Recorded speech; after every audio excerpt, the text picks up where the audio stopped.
Yo guys, it's me, Matrix here, coach of the Welsh Wailords, coming at you with week 7 power rankings of the UGA Season 2 Johto Division. And this week, it's a duo, the Yeah. dynamic duo, me and Masenko of the Drowsy Drakazals. Say hello. Hello, everyone. It's me, Masenko of the Drowsy Dracozolt. So yeah, it's just us two this week. Carmine isn't able to join us. Brian is busy prepping for his team matchup this week. And we're a little bit late recording this one. Really, we still got another match to be played this week, and we're literally recording this straight after my match that I delayed. So I Yeah. think week 7 was just a little bit slow, A little I'd say. well, there's a lot of buys just because of the drops that Yeah, happened. Um, and I mean, obviously we'll get into it, but only 4 matches to actually review today. yeah. That played. And I actually haven't uploaded my match yet for public viewing, but Neither have I. we'll talk about it. Yeah, we can I, talk about it. Although the match will have gone live by the time that this has been uploaded. Like I'll be uploading at the time of recording this, I'll be uploading my match with Crizzle tonight. Wherefore this recording won't be uploaded for another day or so probably because it takes so long to render the video.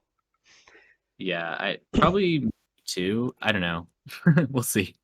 I have to do a little bit of editing here and there. Yeah, so there's no worries. So we might as well get into it. So straight off the bat, we left last week knowing that there was going to be two teams having a week bye, which was the Alchemies and the Merseyside Marowaks. However, we had another drop just after we'd uploaded the uh, week 6 rankings. The Lily Cove Lichen Rocks have left us for the season. Unfortunately, other commitments outside of things, they end up having to drop the season as well, which is it's fair. I mean, it's difficult to always commit, and some things come up in real life, and it can't be helped. So It really can't be. It's unfortunate, and I wish there was a way to, you know, have to have known, earlier to make it just easier for everyone. But it just happens, so nothing to really do about it. And so the way this will end up, so the way we resolve this is that instead of because we're already like week 6, week 7, and we've got some of these drops in like mid-season, we I basically just reschedule the matches from some of the opponents they were supposed to play. Like the Somerville Scraggies, for example, they all now play someone else in the makeup week in week 11. Same as the Amateur Alchemies and the Merseyside Marowaks. For example, I think the Marowaks are playing a makeup game against the London Lucarios in week 11.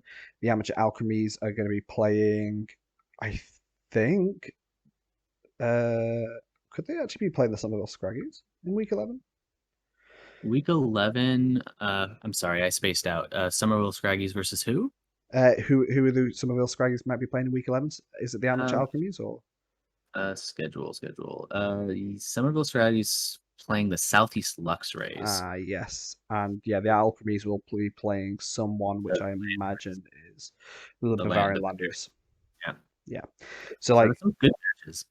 yeah, so we've got an extra week of power rankings we'll be doing just before the our well yeah we'll be doing. So what I imagine it'll be is like come week 10, we'll finish the regular season. We'll do the review of the regular season, and then we'll do an extra podcast review for week 11, just going over the 6 matches that I played that week. I think actually no, I think there's only 5 matches played. Um, there'll be 5 matches played in week 11, and then during that we'll review the matches that have been played, and then do a playoff prediction type video for like who's going to be do how playoffs are going to go. So Playoffs would be very fun to talk about. I think yeah. once we have a good picture of who's going into it, Hmm. it's going to be close, I think. It's definitely shaping up that way. It's still close from like 11th spot at the moment. Um, Yeah. so as I say, we'll do a. I think we'll talk more about it as we get closer. It's crazy to think we're already near the end of the season anyway. Like going into finishing week 7, going into week 8. It's Yeah. crazy how Definitely. quick this has gone. It's been fun though, I think. Obviously we had like a gap week at one point as well, which was really nice, I think, to Yes. just be able to chill for a week. Hmm. But even with that, it does feel like it's been pretty short overall. And then on the other hand side of things, it's like, oh, 10 weeks, 3 more weeks. It's been so long. And it's like 8 weeks, 8 weeks, sweet spot in 8 weeks. Yeah, yeah. Who knows? Who knows? So why don't we hop into the matches? Just start talking about Yeah, them. so as I say, only 4 matches have been played this week. Both of ours have been played. So we'll start with the London Lucarios versus the Drowsy Dracozols. A 2-0 win for your boy here. Yeah, it was a definitely an interesting game. Uh, I definitely, if you look at the score, I mean, it's hard to say it's not a sweep, right? Kind of just like, I definitely beat him very, very, what's the word? Confidently, I guess, or I know, it's just trying to think. handily. I say it nearly every week. Comprehensive. It was very Yeah, comprehensive of a win. comprehensive. Yeah, and so I think, we're at a stage where I think a lot of the teams are starting to um show their, yeah, like, at least for me, I think it was a decent showing. I definitely, just as with everyone else, I always, even though the Lucarios were in last place, I definitely prepped hard for them You did. anyway. Like, I don't ever want to, and I think this is just good advice, is don't ever underestimate your opponent. Hmm. Um, and I think there were a lot of things that he could have done in prep or in game that would have been better. I guess we could talk about what he could have done better. But after all, it's just, I beat him handily with a very comprehensive strategy that I prepped hard for, and so that's just how you see that prep pay off in that regard. Yeah. And unfortunately, I haven't actually managed to watch the game yet. I was busy when you were streaming it. But you want to talk about some of the prep that you had for it and tell a bit about how the match went? Yeah, sure. So basically, obviously, we know that London Lucarios is a very trick room heavy team, and you need some ways to stop that trick room. Hmm. And so, that's kind of the first thoughts that I have going into the match. Like going into the matchup, getting my team prepared is how do I stop trick room? Um, and I had a few ways of doing that. Obviously, my Gallade gets taunt, so does my Impidimp. So trying to taunt it, that's definitely a consideration. And you kind of have to set up a lead around that idea, which is what I did. Another thing, that sort of like a backup option to help me a little bit, deal with some of his more scary leads is Scrappy Kangaskhan. Now, Kangaskhan with Scrappy can hit ghost types with fighting and normal moves, meaning I can like fake out the Dusclops if I really have to. Hmm. Um, Ultimately, that didn't happen in the game. So let me, I guess, so that's my main strategy. And what's great about that lead as well is a Kanga plus Gallade lead. Also gave me the option to do a beat up strategy since Gallade gets justified and Kanga gets beat up. Um, so that's what I did. I had that sort of flexibility. I had sort of a more disruptive utility option, which I think I did more in game two than in game one. And I also had the sort of hyper offensive beat up option. Um, so yeah. So I guess you haven't watched the match, so I guess I'll keep I, talking. I, I do remember you describing the game one lead though. Like I remember game one he led Purloin and Dusclops, Yes, and yeah. game So two he changed up to Dusclops and Scrafty. But you can say yeah. about game one. So basically, I think one of the biggest issues with the prep here was with this this Purloin Dusclops lead, I guess. Hmm. Like so first and foremost, I think the strategy he was going for was very similar to last week. I never really got to see it come into like see what he really wanted to do.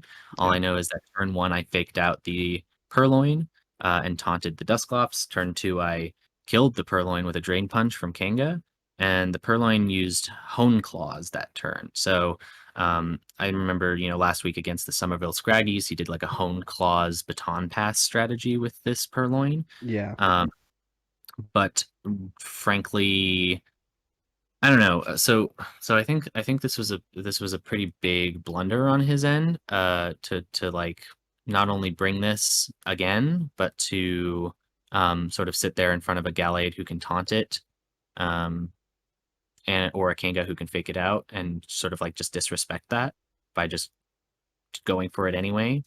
Um, they also brought no mental herb on the Dusclops, which, Mm, to be fair, isn't like, it's not the most common item. Um, but I do think like when you're consistently getting week after week, you just get taunted. And this week he didn't bring any attacking moves on the Dusclops, so there was a lot of turns where it started just struggle. yeah, similar Um, to how he played it last week as well. yeah. So I mean, it's just sort of like, okay, you know, you should probably put an attacking move on it, or if you're really worried, or if you really can't afford to put an attack on it, which generally speaking, I don't think that's the case, especially since it was running ally switch, um, which you could have put a move instead of ally switch. We've talked about this a few times. Um, Nightshade. yes, put Nightshade, put, bulldoze, whatever you want. Who cares? Like, just at least have something you could do other Yeah. than struggle. Um, but yeah, it had Eviolite, and so I just taunted turn one, and it takes it. But the mental herb would have been really nice there, I think, because in my head, when I'm going into this game, my first and foremost thing that I need to learn about his team is what item the Dusclops has, right? And Hmm. this is why I taunt turn one. I could have fake out taunted it, right? I could have done something like, super safe. I didn't go for a safe play. I went for a more risky play, hoping that it was an Eviolite and not a mental herb. Um, Yeah. but if it is a mental herb, now I know for next game potentially, or I know I can kill it easier because it's less bulky. Hmm. Um, so these are things that I'm trying to learn from what this Dusclops is doing. So yeah, I mean from then on, it was just like pretty clean to kill him, just because his lead that he brought, right, this Dusclops plus Purloin, just gets completely shut down. And he has like an Escavalier and a Azumarill in the back, and I just kind of blow those up. And like at that point, my momentum is so strong that there's just genuinely no way to get past it. Hmm. Because after that turn, no Trick Room goes up. I can easily just beat up this Gallade, um, Yeah. and get some attack boosts. So then I Mm. guess game two we can talk about for a second. Pretty similar. I except in this game I don't max the uh, Gallade. uh Gallade. Instead, I just sort of like start taunting away. Mm. And part of the reason I didn't max the Gallade is because turn two, I believe, he helping hand Max Knuckles my Kangaskhan, which actually picks up the KO. I was actually kind of a little surprised that it did that much damage. Um, Mm. Uh, but that's just I have to adapt to that situation now. So he gets the KO on the Kangaskhan, and so basically now I'm just spamming taunt with my with my Gallade. I think there was a turn where his Dusclops was still taunted, but I taunted that slot anyway because I was expecting a switch out into something like maybe a Purloin. Mm. So ultimately that was fine. But after that, I just basically this Max Scrafty doesn't do a whole lot to me. Um, He's like he tries to reduce my speed on my arc or my Ninetales with a max strike from the fake out that the Hmm. Scrafty has. But I'm still faster than it because Ninetales is very, very fast, and I have speed investment into it as well to outspeed certain things on his Yeah. team if they were max invested, right? Um, so I still get a KO on it after like a fake tears. I get a fake tears off turn one, turn two. I just overheat it and it dies even after the max strike speed gets lowered. Hmm. And then later in the game, I just max Venusaur and just kind of sweep from there. Yeah. So So, So as you do say, you quite comprehensive. yeah. So Uh, do you have any thoughts about that game, I guess? so I know I didn't watch the game, and as you already touched upon, like I feel like mental herb, even if the Dusclops was mental herb, you were prepped for that Right. because if you learned it was mental herb, then you can just max Phantasm into it and pick up the KO Yeah. before it can set Trick Room. So with that lead, you were already pretty prepped for like either way for both scenarios. As you said, you prepped quite hard for him. Right. Um, However, I do feel like like obviously I helped you practice with the matches and made a team to play Hmm. against you, and I found that the best times to go against to like play against you Hmm. was using a lead or a team that didn't involve trying to set Trick Room with Dusclops. Yeah. Yeah. Um, And that's part of why, um, I, part of why I prep so hard is because you kind of showed me, hey, if he doesn't bring Dusclops, if he instead does something cheeky with like Sandaconda or something, that's like Sandaconda, man.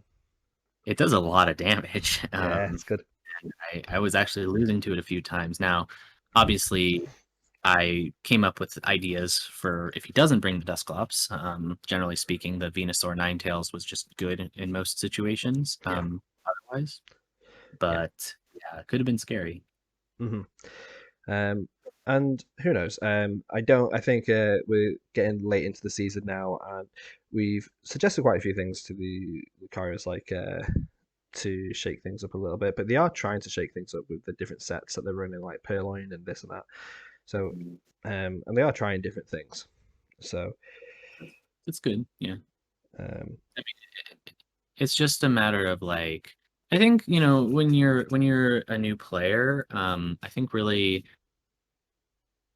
trying to get if you're not doing well, just at least try to get a win, see if you can get that under your belt, see, try to learn stuff about the losses that you've had. mhm. Um and like I said, I think the biggest issue here was sort of like maybe not knowing what my mons do. I'm not sure, honestly. Because like I felt like he made some very bold plays in terms of like setting up, what's it called? Good old Oh, the home claws. claws. Yeah, just right in Yeah, front of a Kangaskhan who I've historically been bringing Drain Punch on every single game. Um, yeah, or at least a you've already fighting type move. Yeah, yeah. And so like I don't know, it just seems like you know, maybe he just didn't have time or something. I can never judge, like I don't want to judge what I consider to be like poor prep. Um but like definitely a lot to improve on there. Yeah, Um in terms of just like game knowledge, game sense. I don't know. It just felt like a total like one-sided fight. yeah, yeah, exactly. Yeah, and I feel like I'm sure the Lucarios are starting to feel like a little bit like that as well, and becoming a little bit demotivated. It's tough. Like I really am rooting for the Lucarios to at least get a set, just to win one set. Yeah. It'd be great. And I think their team is fun too. Like, yeah, the team, like as I say, when I was prepping against with you, like I was having a bit of fun with the different sets that they could run. yeah. I And if think. you make trades, like it's just you can take it to a level that like it can at least go toe to toe Mhm. um with like a lot of these other teams, I'd say. Yeah, Uh so I mean, you know, he's got 2 weeks left to make these trades if he wants to make them. yeah. To make 2 weeks to make 4 trades, and honestly, at this point, might as well use them. Might as well have a bit of fun with it. Go hard. Yeah. Uh, Grab Even on. throw up your whole team and bring 4 mons that you really want to use. Yeah, some In bring this, regular wheezing. You can yeah, grab like it. Regigigas Weezen's still on the board. Like if he really wants to, just ditch a tier one and a tier two and just grab them. Like just to have a bit of fun in these last couple of weeks. Like I know Regigigas Weezing alone is enough to make anyone go, "Oh my god, I need to prep for this." Yeah. Definitely has very strong upset potential because it's sort of like a face roll type of a Yeah, like, you just kind of mash your buttons and eventually it kills things, right? Like it's yeah. very strong. So, like, honestly, at this point, as I say, at this point of the season, I just have a bit of fun with it and try, just try, not just upset, but try and get a victory that he so well deserves. Yeah. So, I think hopefully they stick around for next season and they take what they've learned from this season and try to do better. mhm. But you know, I'm going really I guess hoping that the Lucarios reach out to any of us and uh, ask for the help if they need it. So, I agree. as I say, would really like to help them. I think the thing they need to do moving forwards is maybe just create these, just mix it up a little bit. Don't need to rely on the trick room. Yes, his mons are trick room dependent, but I think Yeah. if he strays a little bit away from trick room for these next few matches, it'll catch his opponents off guard. Yeah. Unless we just say it in our podcast and then now people watching it will think about that. But no, I'm just kidding. Um It's all about the uh, mind games. yeah, I think there's a lot to say about his team and his chances that we could go on, but Yeah, at the end of the day, it's late in the season at this point.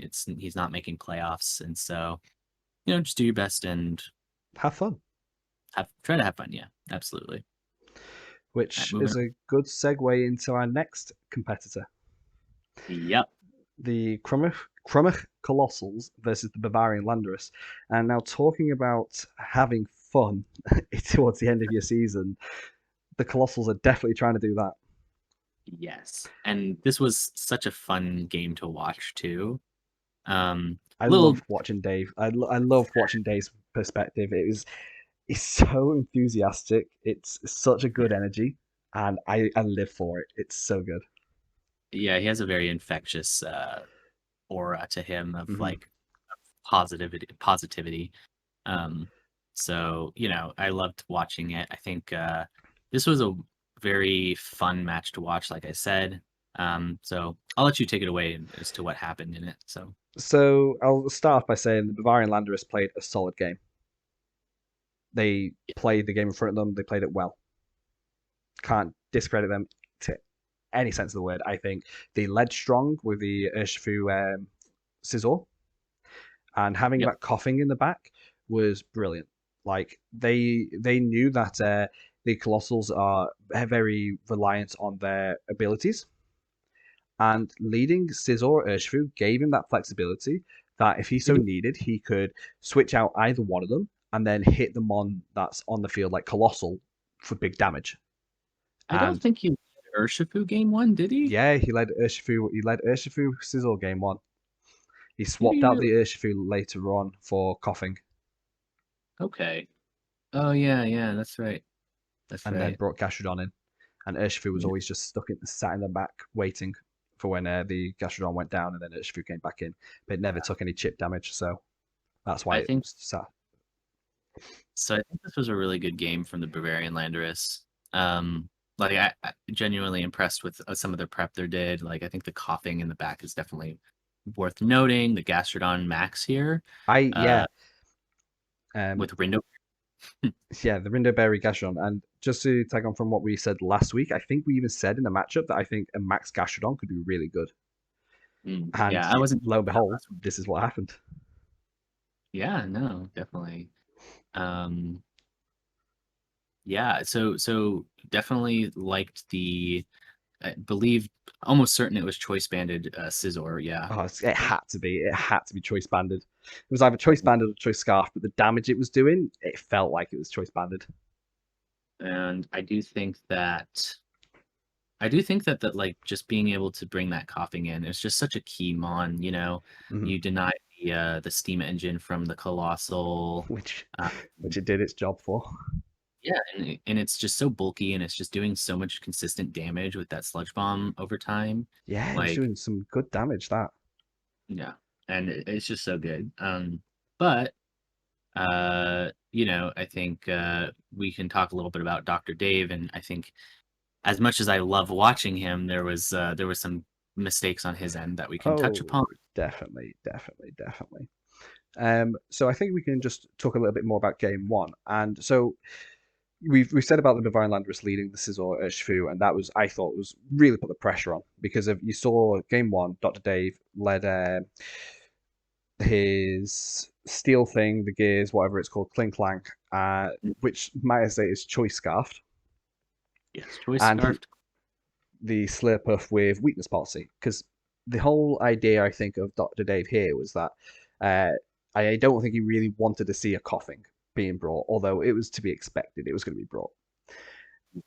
And the choice scarf, Klinklang, is to allow it to move before the opponent's team, get a flash cannon off into the Slurpuff. The Slurpuff maxes weakness policy off, unburden proct, and just be fast doing damage. And yes, it's a good little combo, but with that Sizzle being led, that Sizzle puts so much pressure on that mode.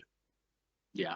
And you saw instantly that Dave swapped both Mons out straight away, turn one. Which I think was a decent move, but then you see that Iron Head damage going into that trap. Yeah, into the Dragonite. Took an Iron Head, and I think was it a Wicked Blow? I know. I think it was the No, I think they swapped out into no. They Did it? swapped Kling Clang into Dragonite. Yeah, no, but I think Dragonite only took an Iron Head, right? I thought he took Cause, both. no, because it would have died in that case. The True. Dragonite did get Aqua Jet Unless off. unless it was a close combat that it took, and it took that because it was multi-scale. Honestly, maybe the Urshifu swapped into Gastro? No, it didn't. I'm pretty sure. I know we literally just watched this a few minutes ago, and Yeah, we did. I can't get it up right now because of the recording. But I'm pretty sure. Take a hit. I'm pretty sure it was doubled up into. Yeah, maybe. And it did manage to live, and I think that's because it was. I think No. the Dragonite was the multi-scale, and I think he did a close combat into the Klinklang slot. The Klinklang swapped out into Dragonite, so the Dragonite was the Dragonite's multi-scale was procced, and then the Iron Head hit it and did loads of damage. Basically getting it to like 22 health. And this is where I thought the Bavarian Landorus was really smart because turn two, he goes for the Aqua Jet tech into the Colossal to get that speed boost. It wasn't weakness policy, it was Power Herb. Right. The Colossal, because obviously the weakness policy was on the other Mon. But the Landorus swapped out the Urshifu for the coughing. Picked up the KO on the Dragonite with the Iron Head. But basically, all that turn did for Dave was he self Aqua Jetted and brought the Colossal down to just above half health and got nothing from that. Yeah. Um, basically. And that's basically why. Just yeah. Dragonite's turn. Yeah, exactly. And if anything, helped the Bavarian Landorus even more because if he got damage onto the Colossal. Yeah. And I think the Colossal like did attack with something like a flamethrower, so it did pick up the KO on the Scizor. Yeah. But the Scizor had already done a lot of damage at that point. Oh yeah, definitely. Picked up a kill on the Dragonite, was putting a lot of pressure, and now that's actually a good kill for the Bavarian Landorus because now you can use that tempo and that momentum to trade into your Gastrodon and Max, right? Because that's the plan, right? Max Gastrodon, super tanky, hard to kill, lives so much stuff with Rindo Berry. Yeah. And you're able to just pivot into that sort of like Max strategy very, very effectively. Yeah. And this is why I think it was a bad matchup for the Colossal, not the Colossals, the Colossal, because you're facing off against a Gastrodon, which, yeah, you've got a Shellos if you wanted to redirect the water, but it's got Ground Stab. And that's just going to KO Colossal every day of the week. Yeah, definitely. And this is why I say the Gastrodon was a good bring for the Bavarian Landorus and why I thought we could potentially be seeing a max Gastrodon this week.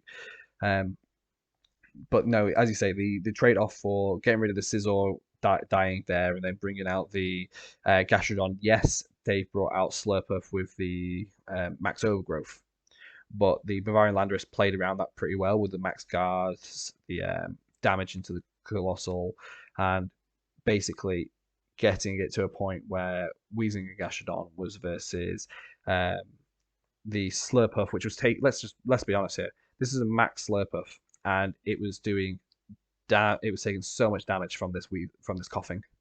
Yeah. And you know Um, what really impressed me about the Bavarian Landers this week is they demonstrated that they understand game flow very well. So, or at least, in this game they really controlled the flow of the game in a way that I think is important to note, right? mhm, So you lead this insanely aggressive lead, right? You have the Urshifu plus the Scizor. mhm. Super aggressive. Generally, you don't even lead Urshifu because he's a better revenge killer most of the time. But he's sashed. He's up front. He's gonna try to get a kill, and like that's super aggressive. And I think sometimes it's really hard, as we'll see with the when we talk about your match against the Croydon Soars, it's really hard to pivot from an aggressive strategy and come down to a more controlled strategy, Yeah, um, which is exactly what the Bavarian Landers did. yeah, I They agree. have aggressive lead. They're putting so much pressure, and as soon as they see uh, Dr. Dave put himself in a position um, to potentially, do a colossal max, they immediately switch gears, bring in that coughing, super tanky Mon, can live, quakes, can live a bunch of stuff, turns off the steam engine, and then kind of lets, what, I'm gonna sacrifice the Scizor. I have the momentum right now, and you bring in the Nat Gastrodon, and now you have from what you had initially, which was this super aggressively. Now you have two tanky ass Mons sort of just living anything you're throwing at them Yeah, and actually doing a decent amount of damage themselves. And you have Urshifu in the back again, which is insanely good. which I'm pretty Like, sure at this point hadn't even had its sash broke. yeah, no. So just very well done. Yeah, Very, very, very. I agree. Like he controlled the flow of the game really well there. You could tell by the way he played that first game. He had the plan. He had that plan that he was Yeah. going to go aggressive. He was going to bring two quite not passive mons like I wouldn't say Gastrodon's passive in this sense because it was doing the work it needed, but more bulky, more absorbing mons that would absorb the hits in the back. And typically, that's not always the way that most people would play the game. They play with a bit of supportive up front. They bring something like hard hitting in the back Mhm. that they can max with, or they can support the max out in front. But I felt like the way it showed that he had planned for this. The way he led, he knew he would always be bringing one of those two mons back into the back so that he could use it again as that pressure in the end. Yeah. And And I think it was I good. think it really works for against Dr. Dave to lead aggressively in a lot of cases. Hmm. Because I do think that like many of the strategies he kind of goes around, I think are more setup oriented, where you are sacrificing doing damage to the enemy or disrupting the enemy by hitting yourself, right? Hmm. With a move. Um, to get that like boost. Aqua Jet into Colossal, used to be Frostlass into Tauros with the Frost Breath, Or the stuff like flash that. cannon into the um, Exactly. Slurpuff. Exactly. Yeah. And so um, every move really matters in a game. And unless the Colossal, so let's for an example, let's say you Aqua Jet into this Colossal, right? Hmm. every if you cannot like get more value out of Colossal's move right there, then like his move has to be so good that it covers the fact that Dragonite didn't get a move. He needs to be like he needs to have value from an attack plus value from Dragonite, right? And usually this is the case, right? Getting +6 speed, +2 special attack if you're weakness policy. He wasn't, but if you were, right? That's like that's like having you know, Alchemy use decorate and also like jack up the speed to max, right? So like Yeah. that's a good use of that move, right? and that's why they do it. Um, but if you you know, if you can send in coughing and just completely negate the speed boosts there, Dragonite's move is completely wasted. You've lost tempo at this point. You've damaged yourself, and well, that's just how it goes. Mm, And leading aggressively against that works beautifully, right? Um, just being able to put so much pressure on that support mon, that's going to be doing the setup for the carry, super important, like super cool. I think it was very, very well planned out. yeah, And if they lead Dragonite Colossal, right, that's a little hard to stop with their lead. They just switch in the coughing as they did, yeah, easy. exactly, exactly. Yeah. And the thing that I really liked about this Azor in particular, like most of the time, if you run it banded, you'd run it like bullet punch because of the Hmm. technician. But obviously, this week he wasn't going to do that because of the Indeedee with the psychic terrain, and he didn't want to risk that being choice locked into a priority move whilst psychic terrain's on the field.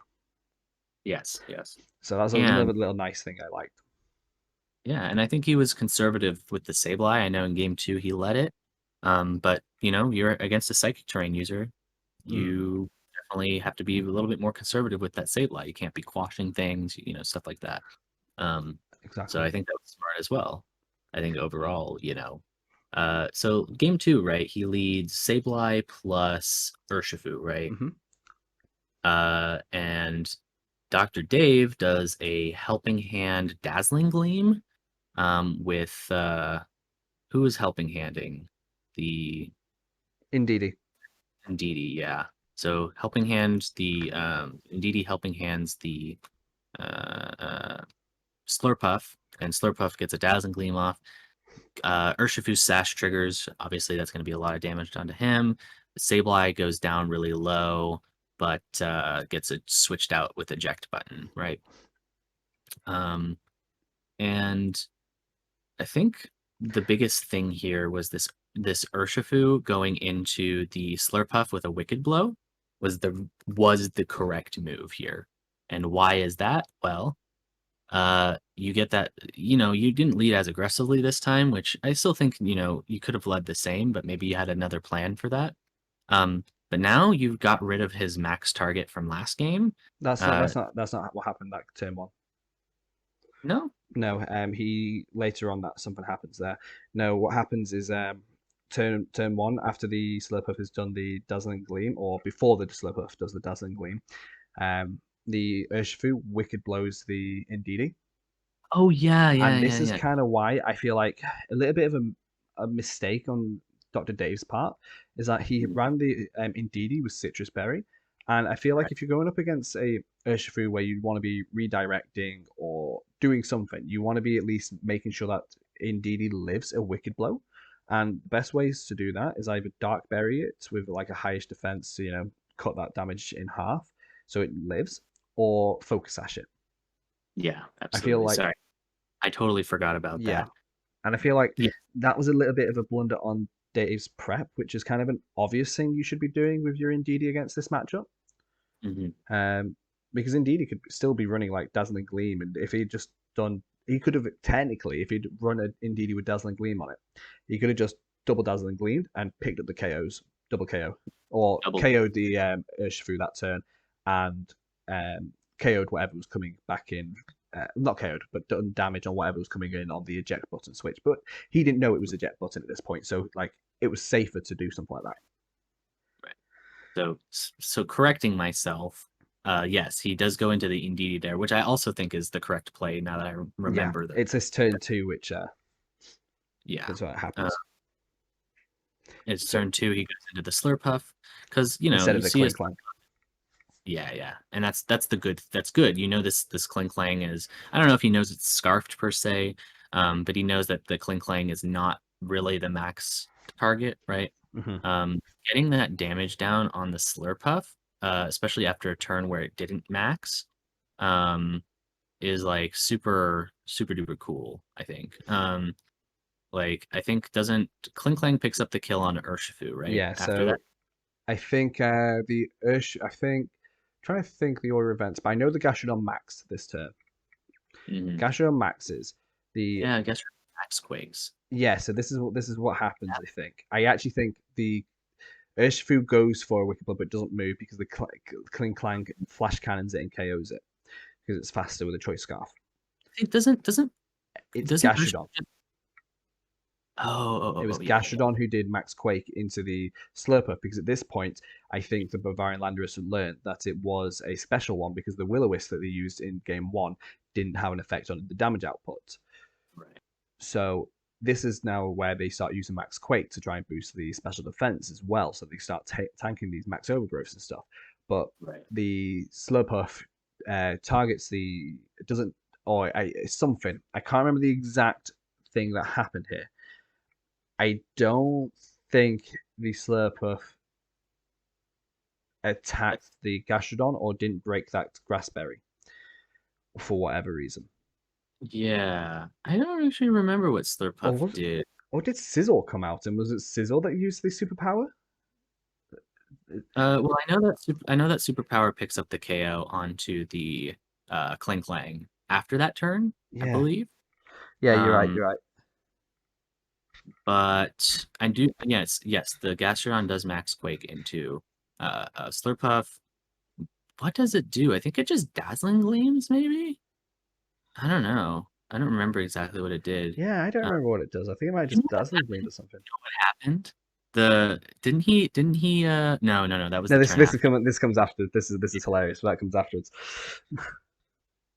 Because It, yeah, because something happened. The for some reason the Slurpuff didn't break the grass move on. They didn't break the Rindo yes. Berry on the Gastrodon. I don't remember why. I don't remember what he went for, but he didn't break it. And I know the Max Quake hit the Slurpuff. Then the super. Then we move on to the next turn. Sizzle comes out and superpowers into the Kling Clang, and I think that's fair because he's under the assumption that in the back it's most likely going to be something like Colossal again. Right. Like I don't think that's an unfair assumption to make, and he's always got this ability to switch the choice mon out if he needs to.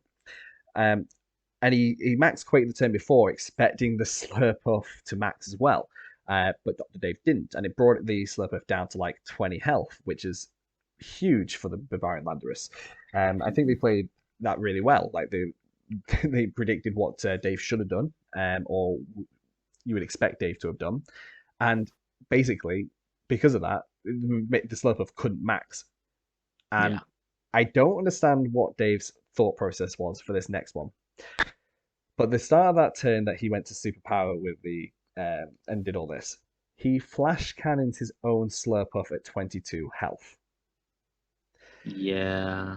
and It's not KOs bad. his own Mon. Trying to activate weakness policy on a low roll, maybe? I I don't mean, I know. know flash cannon wasn't doing loads of damage to a maxed Slurpuff, but Yeah, it that was was a a little bit of a. I think this is going to be one of the biggest blunders of the season. yeah. I It was think I don't think it was a game changing blunder, but it was definitely one of the why. yeah, just sort of a I'm not sure what you expected there, Dr. Dave, but definitely, I guess uh A for effort. It was I don't a know. definitely It was questionable play. very silly, very silly. I mean, Um, I know the Kling Clan couldn't do much else. Maybe Flash Cannon something else, but not KO your own Mon. yeah, yeah. I mean, maybe he didn't want the Gastrodon to get a boost onto itself. So he KOs his own Mon before the Gastrodon can use a Max Quake into it. I don't know. Yeah, yeah, definitely. And Definitely funny a enough, plan. though, I think given that the Bavarian Landorus probably would have been better just locking themselves into an Iron Head onto the Slurpuff and using Max Quake on the Klinklang, and then it would have put them into a better position and not be unlocked to superpower. So maybe Yeah. that's a little bit of a mistake on the Bavarian Landorus side, but I can see why they were doing it for in preparation for the Colossal. Yeah, Um, yeah. So this late game, right? Morlul yeah, comes out. this is the best thing. Morlul, he hasn't maxed yet, so I guess he's maxing Morlul at that point. Yeah, Um, so he does that, and it's sort of a surprisingly, it does well. Yeah, I mean it does do well. It's not, it's a Morlul, right? It's pretty tanky. The scissor is locked into superpower, so it's not doing much damage to it. The Gastrodon has Ice Ice Beam. Beam. Yeah. Um, I think the Max Guard from the Morlul was pretty smart, I'd say, but maybe not. I don't I know. think it's Maybe fair to have max guarded there when you know your opponent's going to be coming out of max the yeah. following turn. Um, And you're not running Protect either, I don't think. I think he no. had what, 4. Spore, uh Strength Sap, Grass Move, Moonblast. yeah, yeah. So Um, I will say one thing that I thought that was maybe not the best from the Bavarian Landorus was they did still have that Sableye in the back, right? Hmm. If I'm not mistaken. Like I don't think Sableye Yeah, ever went. it was still in the back because it'd been forced out with a trick eject button. Well, not from a trick eject button. It So had trick. It was I th forced out from a eject button. yeah, yeah. You have a -5 scissor Sizzle. and power into this Morlul. I think you could have reset it and sacked the Sableye. Maybe you want to preserve Sableye KD, but who knows? I do think that that was probably the best move you could have done, even though you were in such a winning position way. Um, I think it's worth commenting. You definitely could have reset the stat drops and the move itself because Yeah. you're locked in. Um, but I Because it mean, was as for very the unlikely for the Max Starfall or a Moonblast to be hitting that slot anyway. Like, it wasn't going to be yeah, hitting you with a Grass Move either. Like, Scizor against a Morlul, it's pretty much. A Morlul can't really do much against it other than drop its attack and but put I it to do think sleep. that the Gastrodon, he did play the Gastrodon correctly. You Mm, know that very. you have Window Berry for the first hit, right? And you know the Morlul is not going to be doing a ton of damage, so you can do that, and then protect turn 2. You know that Morlul is not really going to do anything except spam grass moves into your Gastrodon, so you protect. That's super good. So yeah, it was just a well played overall from the Barbarian Landorus. Yeah. Um, and then obviously, I think I'm not sure how much more you could have got from strength sapping the Scizor over the Gastrodon because he set strength sapped the Gastrodon, which was a bit of a questionable one. But I suppose the when it came out, Max, I'm talking when the Gastrodon, obviously the Scizor is at like -5, so maybe it worked out more that you'd get more recovery from the Gastrodon. Um, And you hear the thing, I don't actually know what the Morlul brought in terms of a grass move. yeah, I If it don't was know. Yeah, if it was Giga Drain, you just Giga Drain there. I mean, that's what he has been bringing so far, but maybe it was different this time. I don't see why you would not bring Giga Drain against a Gastrodon. uh, Gastrodon, right? You literally just get a full heal off it Yeah, most of the time. especially when your Uh, strength sap isn't going to be as effective against it. yeah, exactly. So I think that was a bit of a mistake on Dave's part. Going for the spore into it instead of trying to Geiger drain it. But I suppose I think well no even I think he should have gone for the Geiger drain over the strength sap. Yeah.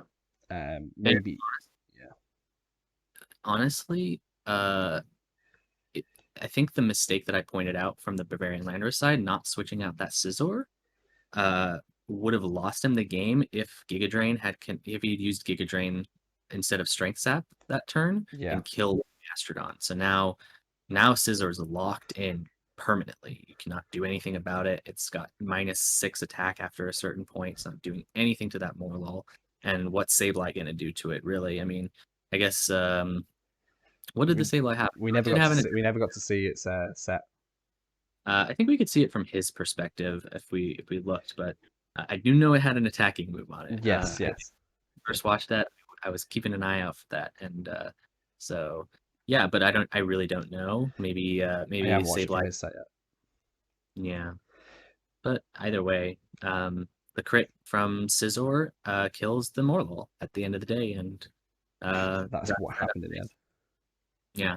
I mean, I think it was still like I still say like a -5 Scizor superpower against that Morlul. I know it was only around 18 health, but I think if it wasn't a crit, I still think the Morlul would have lived that Oh yeah. Oh, because of its 100. Eviolite Fairy type against a fighting type non-stab move, -5 attack. Yeah, that crit definitely mattered for that situation.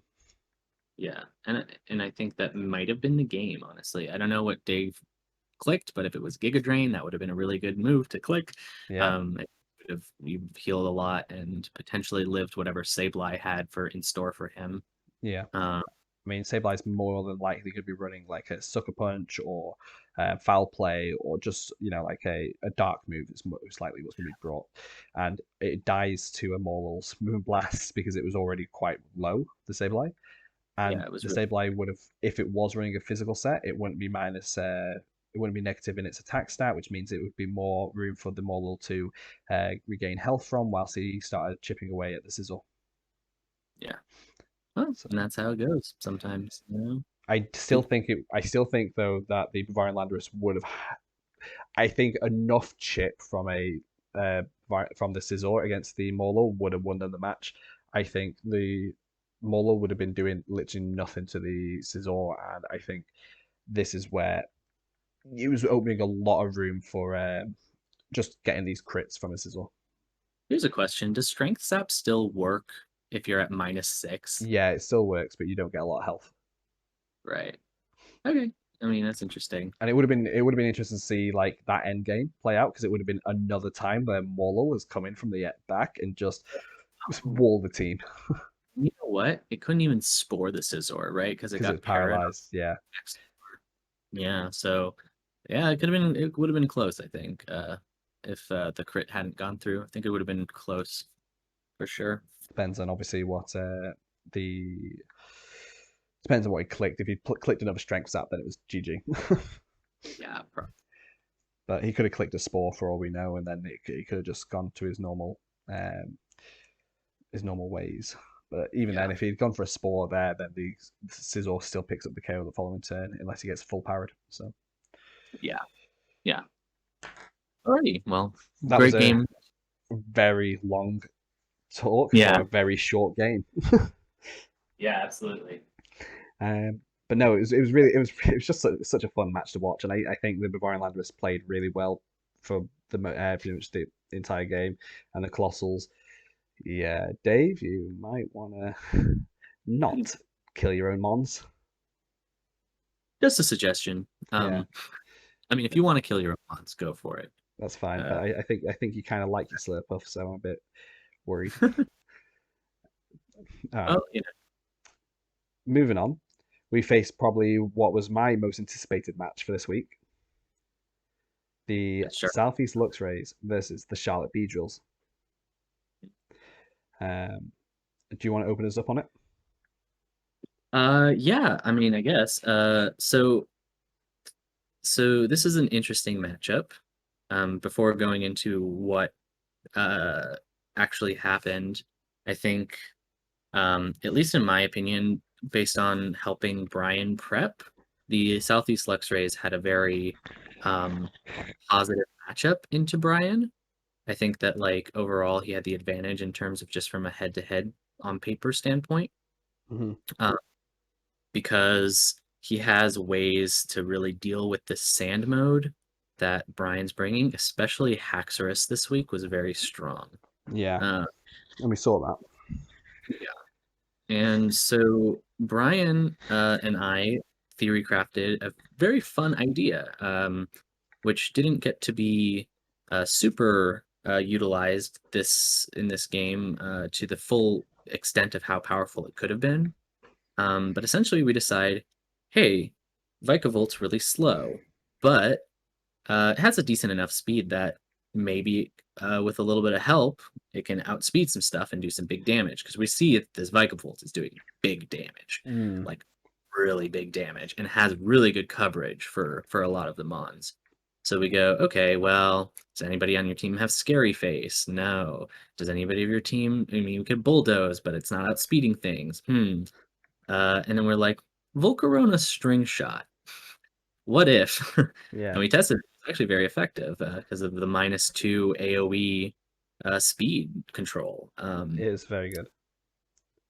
So that's the plan for Brian. It was a similar premise to the plan I had for the Agate Slashes with Drampa and Pikachu, Mhm, which I mhm. never got to show, which hopefully in another week or so I'll be able to do an exhibition match and show the tech off there. But the whole idea is these slow mons, well, normally very slow mons that usually require like Trick Room to work. you start using these supportive moves to halve the speed of the opponents to where now your mon actually is faster. And these Yeah, Trick Room mons are typically slower, but they're a lot bulkier and much higher damage output than normal mons. exactly. So Exactly. And I think for the most part, the Southeast Luxray's set was fairly standard from what I could tell. You had like light clay screens, meow stick. mhm. You had like what life orb on the Haxorus, I believe, right? um, Or was it no, it was on Needle Queen, Lumberry? It was Lumberry. Lumberry Uh, Haxorus. yeah, yeah. So that's like pretty standard. Some coverage moves with taunt. Nido Queen ran a physical uh, sheer force life orb set, which was like pretty cool. I think that's a little different than what you usually see. Um, but for the most part, just fairly standard, I think, right? Assault Vist, Rillaboom stuff. Yeah. Yeah, leftovers So, Finny yeah, yeah. and Missy So C Driftblim. yeah, with like Tailwind and Yeah, stuff. it wasn't as out there or creative. Not creative. Well, it was a solid set. It was a solid team. It wasn't anything extraordinary like he'd done against me with the weakness policy Driftblim in one of the weeks before, or like how he did last week with the Tapu Fini having, what was it? Nature's Madness, Mist, and Soak. Yeah, It wasn't yeah. as wild and wacky. It was just a standard, solid set And team. I think that's correct to do that for the most part. I think so. If you're in a winning matchup, like play out your game that you have. You don't no need to cripple your uh what your mons are good at in a standard sense. Hmm. Just to try to surprise the opponent. If you just play a good game, and he certainly did, you can see exactly why that works, right? Hmm. You have a 2-1 victory um here, and like, yeah, it just goes to show, sometimes even in draft league, you don't always have to go out of your way to uh do something weird to surprise your opponent. You just have a standard thing and you can win. That's good. Yeah, It it's was a something I learned. Yeah, it was a very close set of games though. Um, I really liked like the tech that Brian brought. Like you could tell that Brian was losing matchup because he's the one who had to bring this weird and wonderful tech, and I really liked how effective that double bug lead was against the Luxury's team. Like we saw it KO the Vikavolt Max Lightning KO'd a Drifblim at +1, and that's I mean I know Drifblim isn't the bulkiest mon around, but like it's known for being annoyingly bulky. It's that Yeah. not as Ian, like bulky as like Dusclops, but like for what it is, it can live a lot of hits. And the fact that it just got straight up KO'd by the Max Lightning, or how the Meowstic got straight up KO'd by a Max Flutterby, Max Flutterby by through screens was like, mhm, ooh, this Vikavolt yeah, putting out work. absolutely. And even with like Assault Vested Rillaboom, I don't think we saw it in the match, but in Yeah, prep, it was still one-shotting Assault Vest Rillaboom with Max Flutterby. Like this was a very strong, I mean, very very nuke heavy Vikavolt, and still kind of bulky as well. yeah, Like and this it's is what I love about Vikavolt. It can take a hit.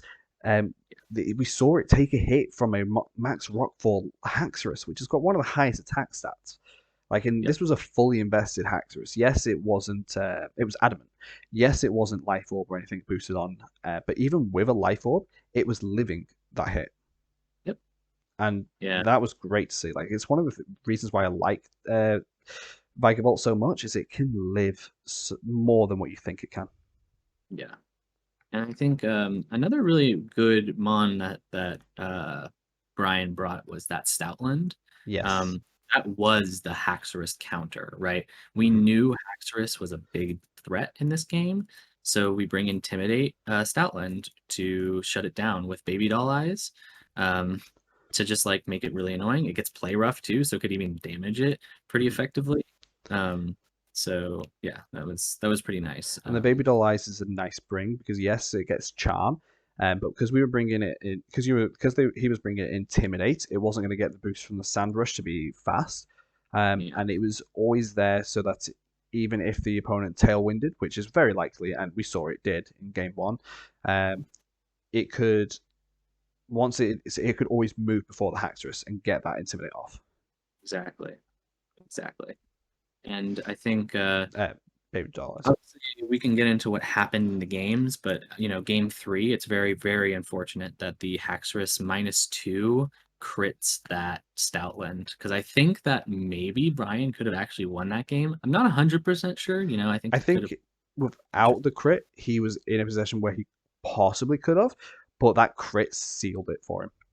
Yeah, That just definitely. knocked him out of it.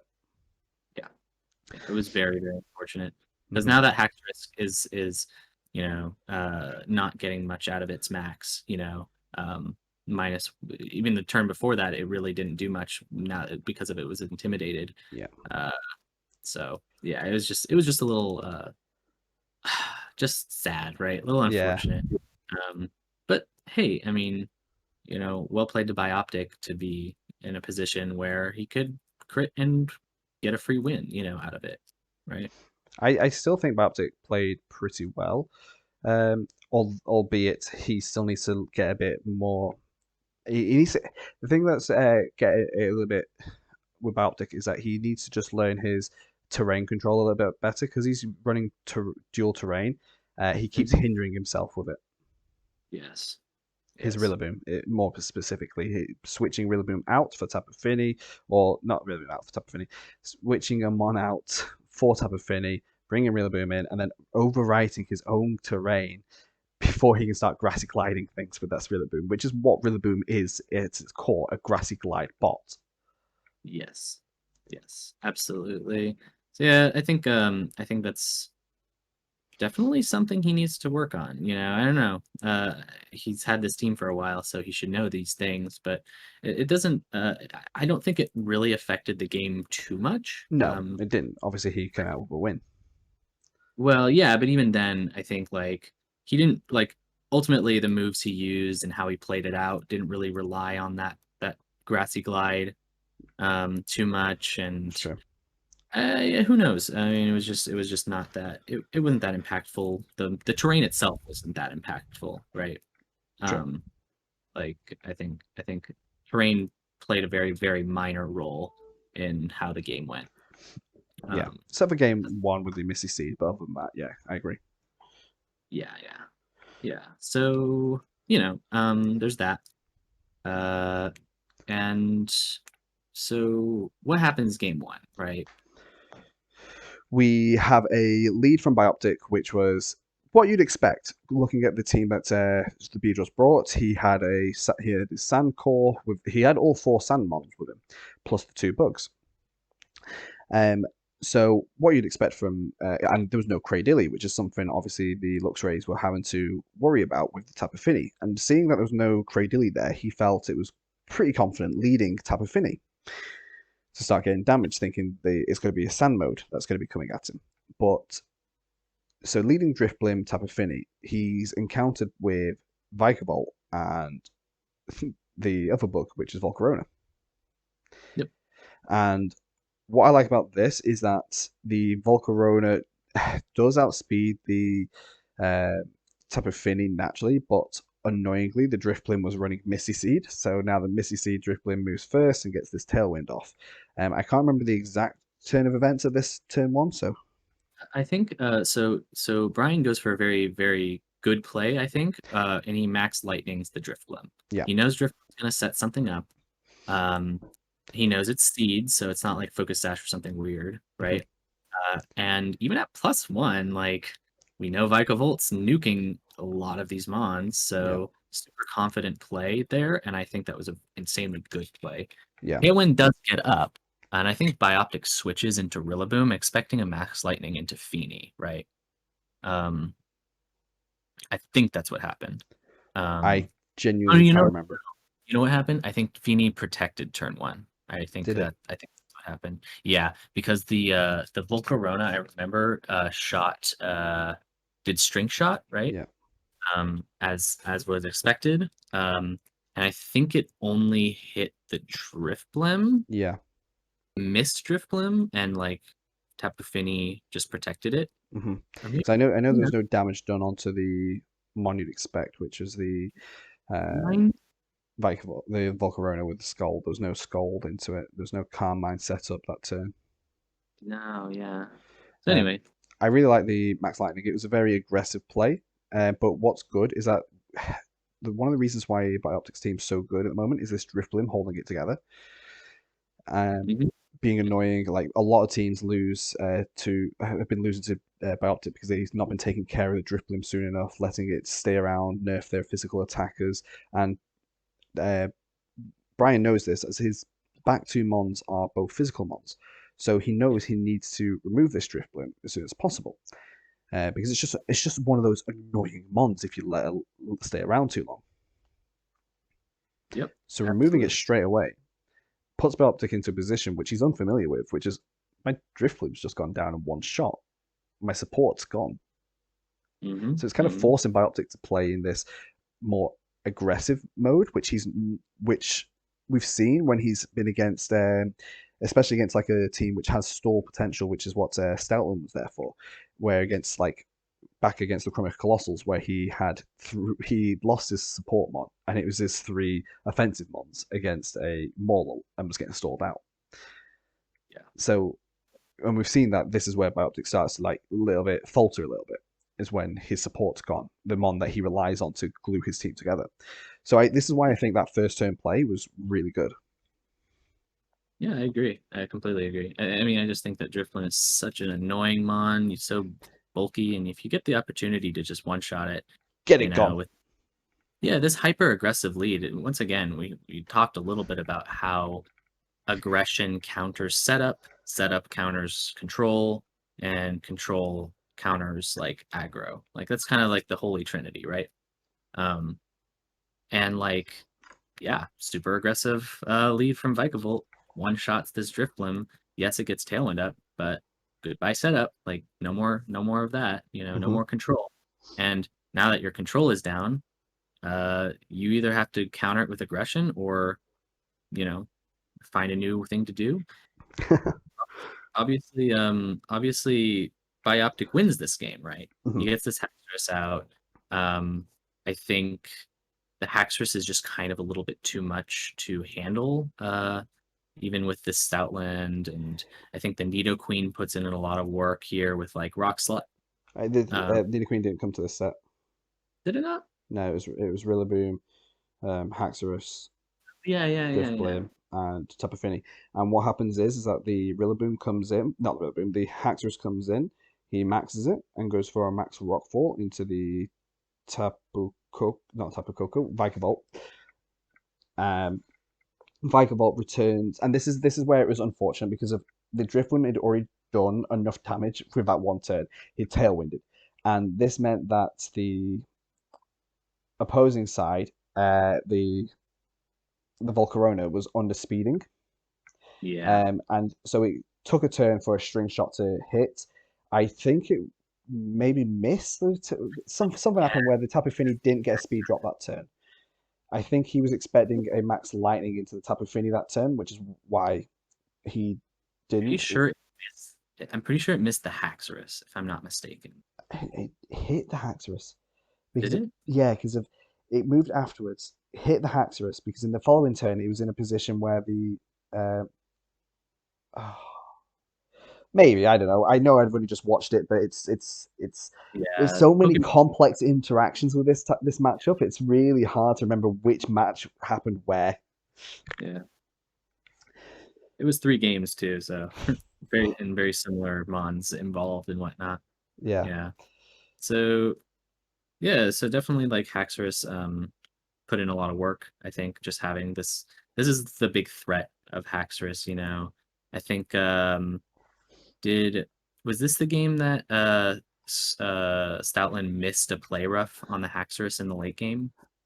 I think it could have been. Yeah, Yeah, I'm pretty sure it was because the one so game 3 is where he gets crit with the Stoutland. yeah, Uh, game 1 I think is where he misses a play rough that would have gotten a KO on the Stoutland or in the on the Haxorus. yeah. Because then the Haxorus return KOs instead.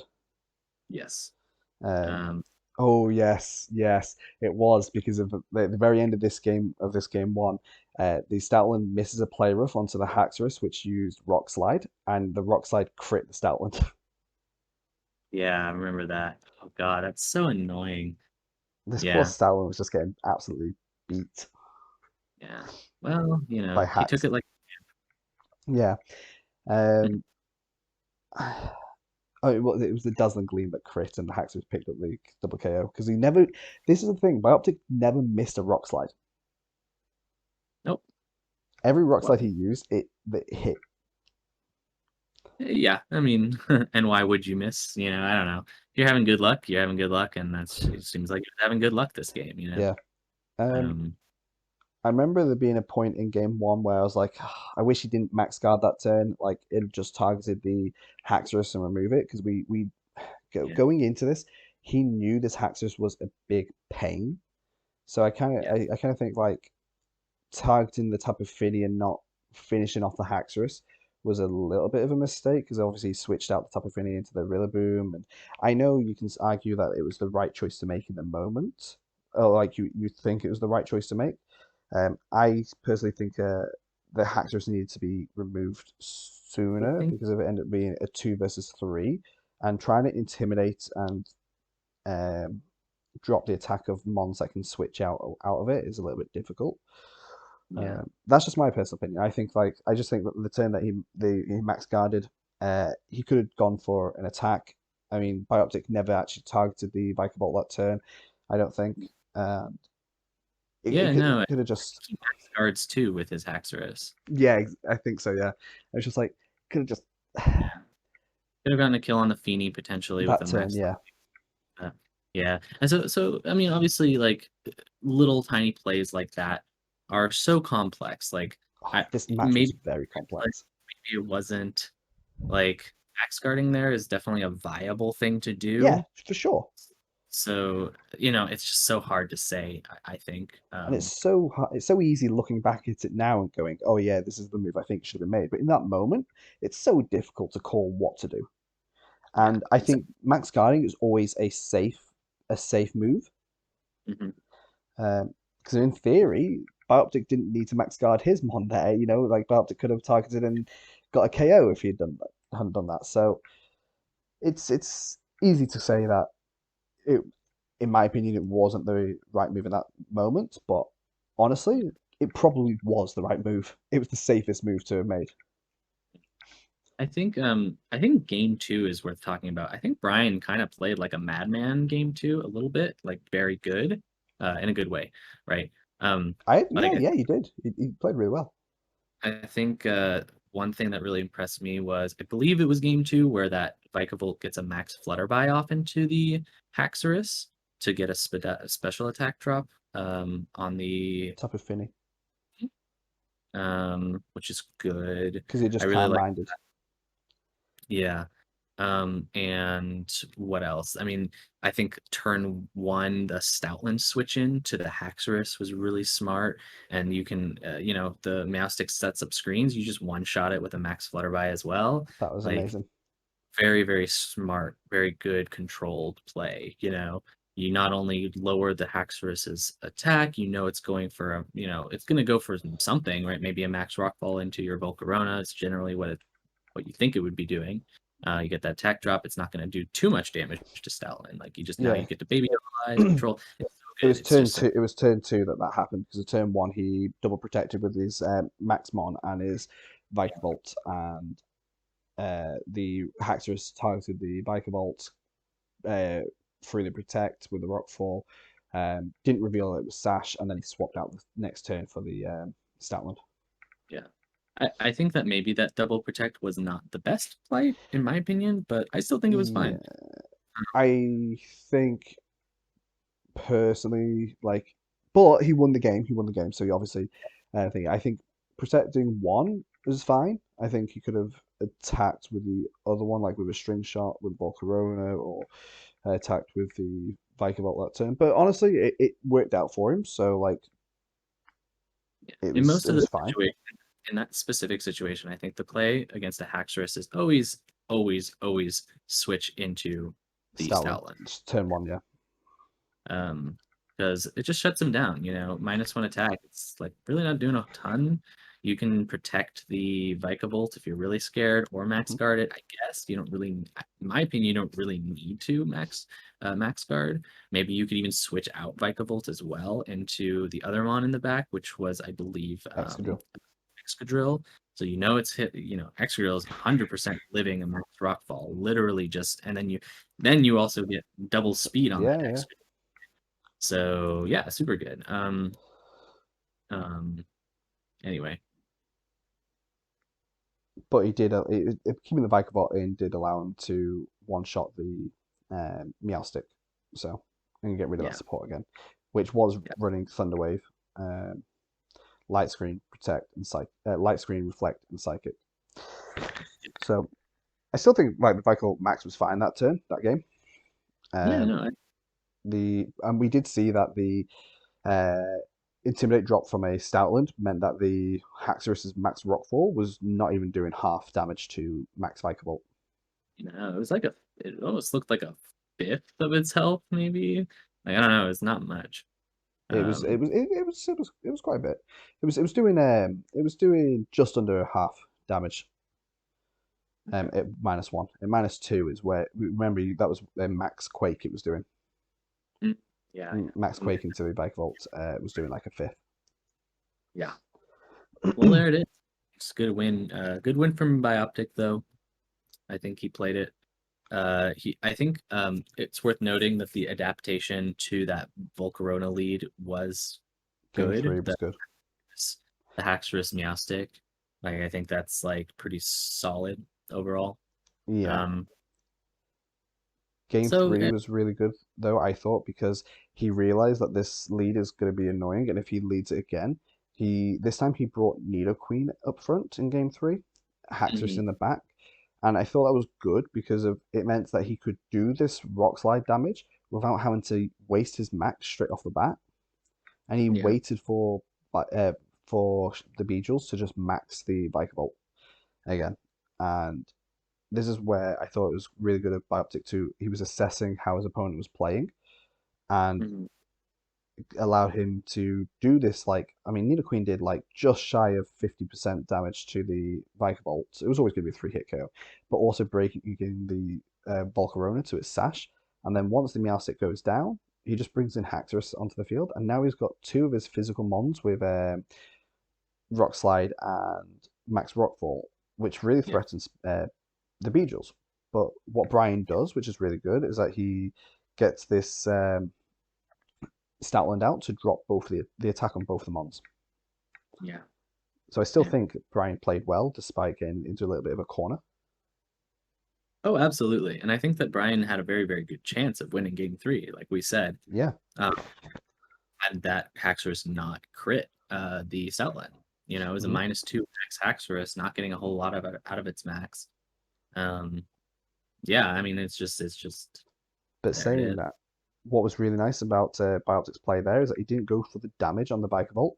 Instead, he went for a Max Flutterby. And after already having Light Screen up with the Meowstic, this Max Quake wasn't an. Oh, he went for a Max Quake into the thing and boosted Neato. special defense. Yeah, so he boosted the Nidoqueen special defense. So a Max Quake from the Vikavolt wasn't enough to KO this Nidoqueen, even though Vikavolt had been nuking things. Um, Haxorus's coverage moves was allowing it to basically cover for the special offenses, and allowed him a little bit more control, even though his typically control orientated mons would be in one shot elsewhere. And that Max Flutterby was very, very, very, very good. It Because was. if Nidoqueen goes down there, um, I'm pretty sure that's just like a win for Brian, right? Nidoqueen is so threatening.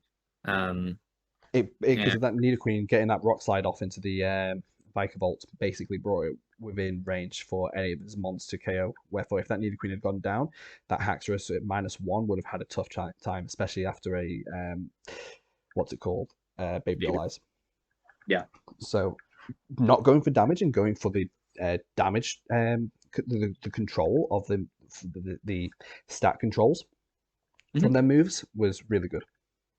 Yeah. And like I said, We have this holy trinity: control beats aggression. If you can lower the stats of the opponent, and control what they're doing, um, and they can't get that aggression. That aggression is not paying off for them. You basically just win at that point because, well, you've stopped their game plan.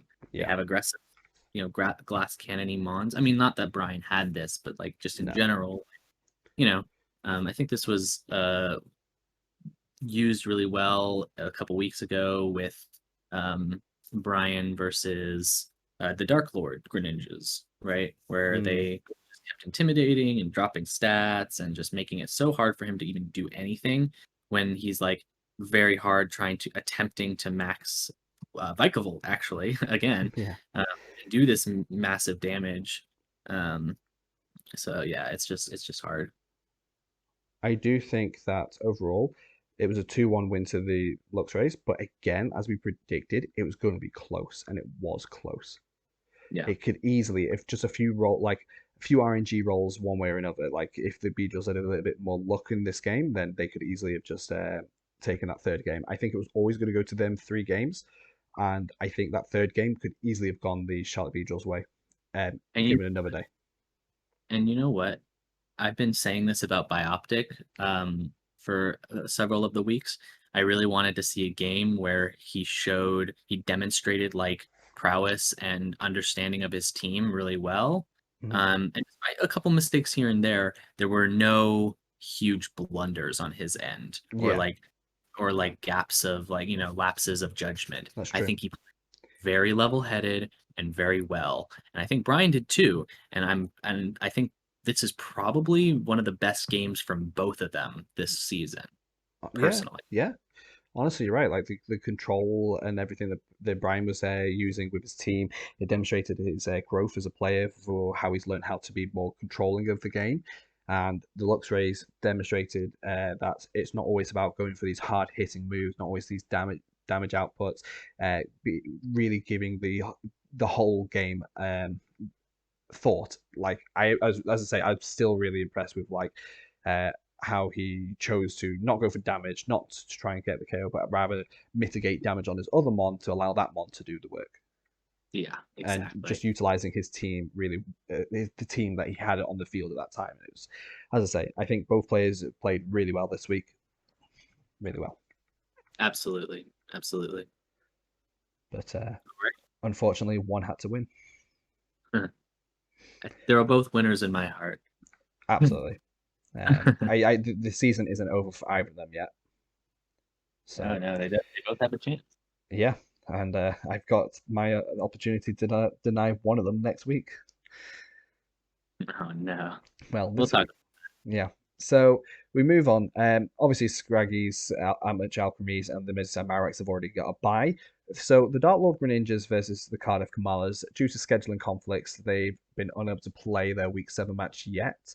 I think they might be playing it this week during Week 8. I'm not 100% sure. It might be being moved to make up week. I'll have to double check with them guys in a bit. I think the Kamalas are okay. I think it's Samadel and his side that I just think he hasn't got time at the moment or something. So that's fine. We'll come back to them in a later podcast episode and review their Yeah. match there. But for the last result of the week, one that was played mere hours ago, is the Yes. Welsh Wailords versus the South Korean Swords. And it was a 2-1 win. Given the result of that first game, I didn't think it was going to be. I wasn't 100% sure that it would be a win for me, but here we are. It was Yeah. a So interesting tell game. me thoughts of going into this matchup. Like, what are you thinking about Okay, what are you considering when it comes to the South Korean Soars? so the South Korean Swords, we all know it's possibly the fastest team in the league. Yeah. It's fast, it hits hard, it's pure aggression. Yeah. Um, that some of their matches that they've been winning have been like proper hard hitting out the gates, getting the momentum and just snowballing from that. And some of the teams who've been trying to set up control against them just haven't been able to because it's just been so aggressive. Yeah. Um, one of the best teams I felt like dealt with them was the Somerville Scraggies with their team, where they had a bit more control. They had the Comfey set the trick room. They had Reggie Rock and then Guja come in, and they're just complete walls. So when I was coming into this match, I know for me to win, I need to be able to implement a trick room strategy because I'm never going to be able to match his speed. So Nope. my best bet is to make my mons slow, bulky enough to take hits, and just kind of control the damage that I'm Yeah. taking. Um, he didn't bring his beat up Terrakion, which was good for me because that meant it was one less aggressive mode I had to worry about in team preview. But it was also bad for you in a sense because you brought Bobby Berry on your Yeah, aromatase yeah. for that, which in this game you really would have What it liked a was. Kevy Berry. Kevy Berry. Yeah, I know. Literally, I was thinking as soon as the game had ended, I was like, I wish I'd had Kevy Berry. Would have been so much easier. Flat turn one of game one. But so yeah, but that's what happens sometimes. Sometimes you prep for modes and they don't even come. Yep. But Yep. it's good that you have that prep in place. Exactly. Um, so I know I need to get this trick room up, and basically my plan was I was. This is probably one of the first times I've had to utilize all my tier one mons in part of my plan. Yeah. So I've got this Spectria and Aromatisse, and I feel like this was my best way of dealing with ensuring I get Trick Room up. Because I think I was expecting him to always be bringing Gengar. I knew Gengar was coming. I knew Tornadus was going to be coming. I knew Indeedee was going to be coming. I knew Darmanitan was going to be coming. And then there was one or two other mons that I was a bit like, I think this might come. Like the Terrakion Sneasel is probably what my last two mons I thought would come, but instead it was Almaldo and I can't remember now, Latios that came. Hmm. Personally, I still don't really see the full value of what Almaldo brought, but um, I'm in not my sure. personal opinion, I wasn't like I think that he probably had better mons. Like if you want to stab rock, well, he's got Terrakion, you know. Yeah, maybe. Um, I honestly don't know. Maybe he had a rain mode set up for your ice mode potentially. yeah, That he that's was. oh god, that's the only thing I can think of really that I think maybe he had some sort of rain mode. Maybe he had well, he didn't even have rain dance on thingy, so I don't know. I don't know. Maybe he just wanted to utilize the rain ice set with my mons. Yeah, Um, maybe. or maybe it was battle arm, or I don't know. But the point is that so I kind of had an idea of what he would be bringing, and I was convinced that his best way to stop Trick Room was either KO the Trick Room setter, which is what he did against the Somerville Scraggies. So I Yeah. was really aware of this double up on poison type moves onto the Aromatisse. So in one sense, yeah, you kind of think that maybe Kebby Berry would have been better, but I was never going to live a Steel Spike from a Terrakion. Exactly. So I had to be aware of that.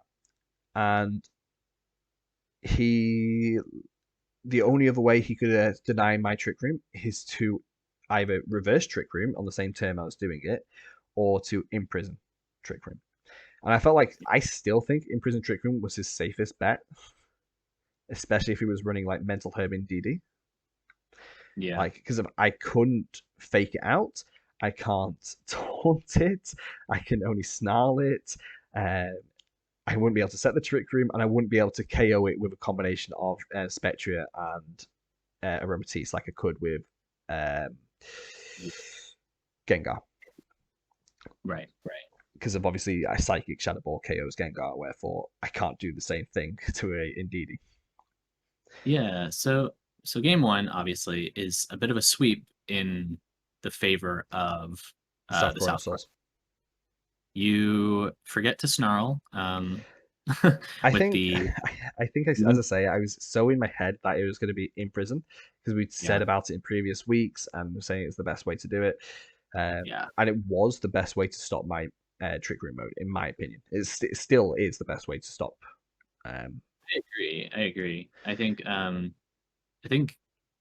it's very okay. I think we're starting to see that Southward on Swords are starting to be I hate to say this word, but like or this phrase, but maybe they're kind of like a one trick pony almost when it comes to their strategy. Because this Gengar, right? Its idea was you it's coming forward and it baited out the taunt from you, right? Yeah, did. He's able to really capitalize on that, right? He gets an enormous amount of damage out on that Aromatisse, which you didn't protect, and he can Heat Wave with the Tornadus to get the kill on it, right? And it Hmm. can't trigger it. So that's like that is the aggressive way to take care of it. It's the way he did it with tried to take care of the Comfy against the Somerville Scraggies. It's just kill it as soon as you can, right? Stuff like that. Um, but I think like you know when we get to game two, for instance, he still isn't like imprisoning. He's still just attacking with this Gengar. He doesn't attack the Aromatisse anymore. He attacks the Spectrier, but we've made it bulky enough to survive that. Um, and like, yeah, so Spectre is just going to go ahead and snarl you. You're not going to do a whole lot against that. Even if you tailwinded first, the Shadow Ball is not going to kill it. We've Hmm. calced it. Um, so yeah, I mean, like, if he had And imprisoned there, like he could have just imprisoned. The Spectre gets a snarl off, yeah, but you can like protect and switch into something more aggressive to get control of the game, or Tornadus maybe. Honestly, I think Tornadus with Defiant in this game as a max candidate would have been really strong. it was something Um, I was worried about going into the game was snarling. I was like, the first first turn of game two when I was actually able to use this snarl, I was like, does this snarl do I even will the snarl boost the attack of the Tornadus? But at that point, I already knew the set of the Tornadus. I knew it had Scary Face. I knew it had Brick Break. I knew it had Tailwind. And I knew it had Heat Wave, which means I was like, well, even if it is Defiant, what's it doing against me here? Like I've got a Ghost and a Fairy on the field. And here's a real question. I don't know why you run Tailwind on the Tornadus this week. You have Scary Face, so if you're really worried about speed control against specifically Spectre. Spectrier, you just Scary Face it, and you have that Scary Face in the pocket in case Trick Room comes up, and you can try to like Scary Face one of your Mons. Hmm. Uh, Which you tried to so do in that game two. yeah, so like why bring Tailwind, or it just doesn't do much for you, Mm. I guess. I mean, once the Tornadus goes down, I guess you have it up, but your mons you're very clearly, in my opinion, that in this matchup, you're almost always going to be doing um like trick room stuff, right? Like Hmm. we've learned that this is an effective strategy against the South Korean Soras, as the Somerville Scraggies have shown us, and um future Another team people. beat them as well, and I can't remember who it was. Was it Yeah, the I think it Marowaks? was it the Marowaks. I know, no, it wasn't the Marowaks. I don't think. It must have been. Oh no, it was the Bavarian Landorus. Yeah. It was, yes, because they brought the Ordino. Yeah. What do you know? Yeah. So we've seen it's very effective. Um, so you can always be pretty confident that Trick Room is the biggest thing that you need to prep for. And so yeah, I don't know why Tailwind comes. It's a bit of a waste of a move slot in my opinion. Um, I do think that game one, his strategy definitely paid off. Like it's a good strategy, kill Hmm. the opponent very fast and make them not able to catch their footing, which he killed you really fast Yeah, he and did. got speed control with the Tornadus. Eventually in the back he can max that. I guess he can max that Armaldo, who is bulky enough to do some big damage and to take some hits. Hmm. Uh, so yeah, I mean he does that, and it just basically sweeps you. I Yeah, think you kill but that us the all game. came from a turn one read on my part that just didn't work out. But then Yeah, I know that I can easily flip the tables if I just do the alternate mode with that same lead. yeah, And that's what we saw in game two, where this time I protect the Aromatisse, thinking that he's going to go into the Sludge Bomb into it. And fair enough, he called that I wouldn't do the same thing and I wouldn't Trick Room. Like I could easily have set Trick Room there. yeah, But I snarl, and now at this point, he can't KO my Aromatisse. It's too weak. And yeah, so I get the Trick Room up. Spectre goes down, and I'm free to just bring Metagross in and basically sweep with my own Metagross at that point because I've got he's got his Gengar and his Tornadus on the field. He scary faces into the Gengar to try and lower the speed of the Gengar, but it's not enough against my Aromatisse, which is so slow. And with Psychic, Aromatisse has got a decent enough special attack that from a half health, it's going to KO a Gengar. Yeah, and Gengar's super squishy too, Yeah, so exactly. And then very Life Orbed Metagross just destroys a Tornadus. yeah. And then he's left in a position where similar to what I was left in game one, where he's brought Darmanitan out, which is really out of position where it doesn't want to be because it's only like the second turn of Trick Room, Yeah. and the Armaldo. And game one, I brought my Metagross out, and I knew he was going to be targeting that with a Shadow Ball. It was going to KO, so I had to protect and double protect just to try and keep it alive. And so the Darmanitan tries to do the exact same thing here in game two, where I just try and KO the Darmanitan because that's my biggest threat to Metagross. I know it can do up to 90 odd% damage to my Metagross even when it's maxed. Right. Um, Depending obviously in its investments and whatever item it's holding. Um, so I've got to be. So in my opinion, at that point, I'm really worried about this Darmanitan, especially being inside Trick Room. If one of my mons goes down, yeah, I've got Arc Division in the back this time, but it's Choice Scarf to outspeed Darmanitan outside of Trick Room. So, Yeah. and without Tailwind having gone up, I'm gonna be underspeeding it inside my Trick Room. So I try and get rid of the Darmanitan as soon as possible. And I do think I misplayed a little bit in the game where I help in hand Max Steel Spike instead of just going in for the Psychic, hoping to pick up the KO so that I could Steel Spike the Armaldo. Yeah. Um, and this week, I think my Metagross was underspeeding his Armaldo, and that's kind of a weird thing. I know I was running like zero investment speed on my Metagross, so I could be outspeeding in Trick Room. That's a weird Um, interaction to think about. yeah. I mean, I guess he could have had speed investment on that Armaldo for sure, right? Mhm. Which seems weird to me because he gets Tailwind and Armaldo can double his speed and rain, but Maybe you know, Metagross zero investment just underspeeds non-invested. Armaldo Yeah. maybe. That's a good question. What's his base speed? I I can don't. I think the Armaldo's like 55. no, I mean Metagross. Metagross. Yeah, what's Um, Metagross's base speed? Metagross's base stat is 90, Base 70, is 70 because its base speed's 90. yeah, Armaldo's base 45. So he definitely had speed investment, I think. That's weird. And I don't Yeah, think Tailwind was up. So I don't think so either. So yeah, I mean, was rain up? no, because No. it might not set rain. Yeah. Okay. Well, either way, I think, and then I think game three is very similar to this. I have sort of same comments for the South Crodon stores for games two and three. Um, Can we just comment on the fact that I brought Arctivish out and poor Arctivish was out one turn too early? yeah, The trick room hadn't ended, and I got outdone by my own trick room with my Arctivish, and it got one shot, and I felt really bad for Arctivish one shot by a Max Rock. because Yeah, I knew that it was was a coming, but I couldn't protect because otherwise I'd just be scarfed into protect. yeah. Yep. Unfortunate. Would have been Um, funny though. Could have saved myself a KO there. yeah. Sorry. Yeah, so I think game three, similar sort of things happen in my opinion, where the South Crodon soars, they bring out Gengar plus Tornadus again. Mm-hmm. Uh, I think at some point he misclicks and instead of Tailwind, he brings up Heat Wave, but I Yeah, actually it's don't later on. too much in this game for the misclick because really what the issue was with the team is at this point with this strategy is that this snarl is just kind of devastating you. It's devastating your lead, right? It's just Mm-hmm. making it so neither of those mons are doing the damage it needs to get the trick room up. So he realizes this, I suppose, and I I see the know that logic behind it.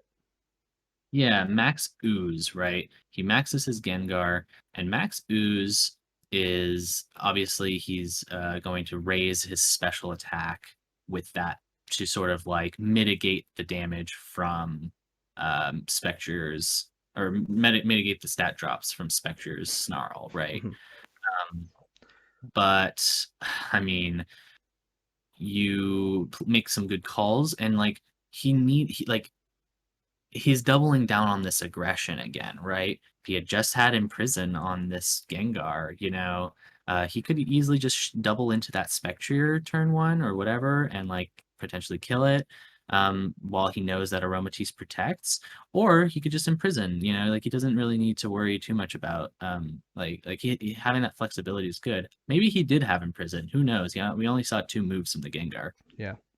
Um, Maybe he did and just didn't feel confident in it. But I think that the Imprison was very, very good. I don't know how good it would have been on the Gengar because Yeah, Gengar would die. Um, but but I think on I Indeedee would have been the better one. Yeah, probably better on Indeedee, but I think it's okay on Gengar too. And the reason for that, she showed the reason for that, right? It applies offensive pressure, and Hmm. so you're forced to question whether or not it's going to damage you Hmm. or set up that imprison.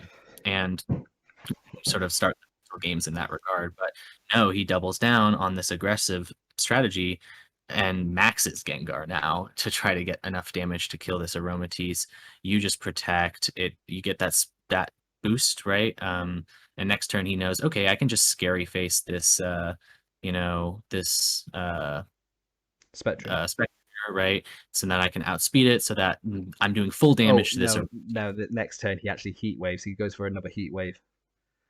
Is that where he should have clicked No, Tailwind? I don't know if that's where he was referring to, but what he does, I don't think so. What he does is he goes for a max ooze into the Aromatisse again because of technically, yeah.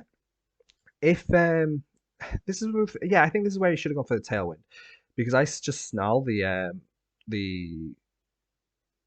Gengar again Hmm. because I outspeed, and he goes for the max ooze into the Aromatisse, and me predicting that, well, he's clearly doing max Gengar just so he can get this KO on Aromatisse to try and mitigate the snarl stuff. So I'm thinking he's got to target the Aromatisse here. I've just used Protect.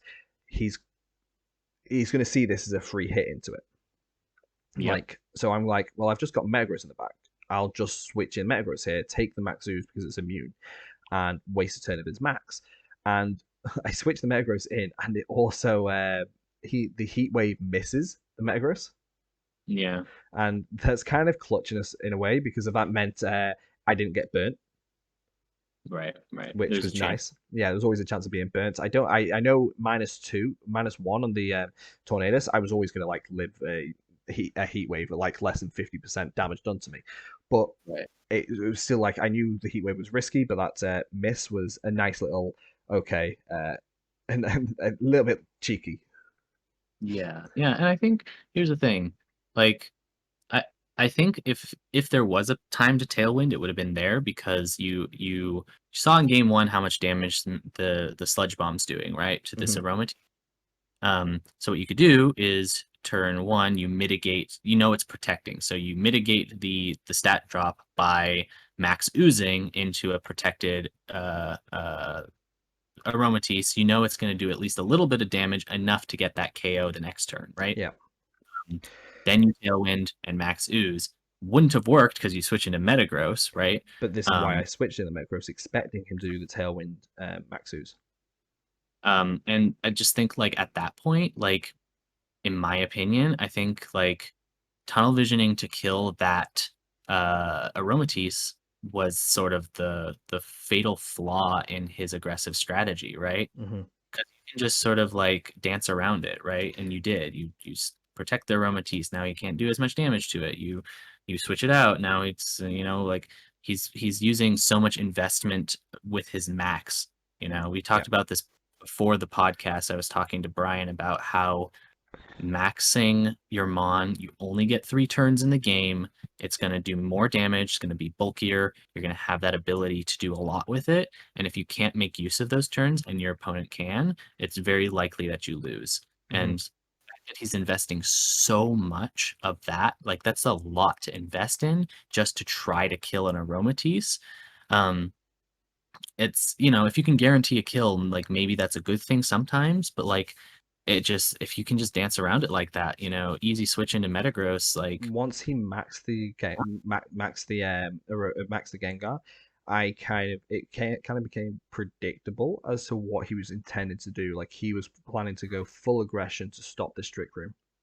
right, right, And it became to me, it was like a little bit like, okay, well, you're going to attack this here, so I switch this Metagross out.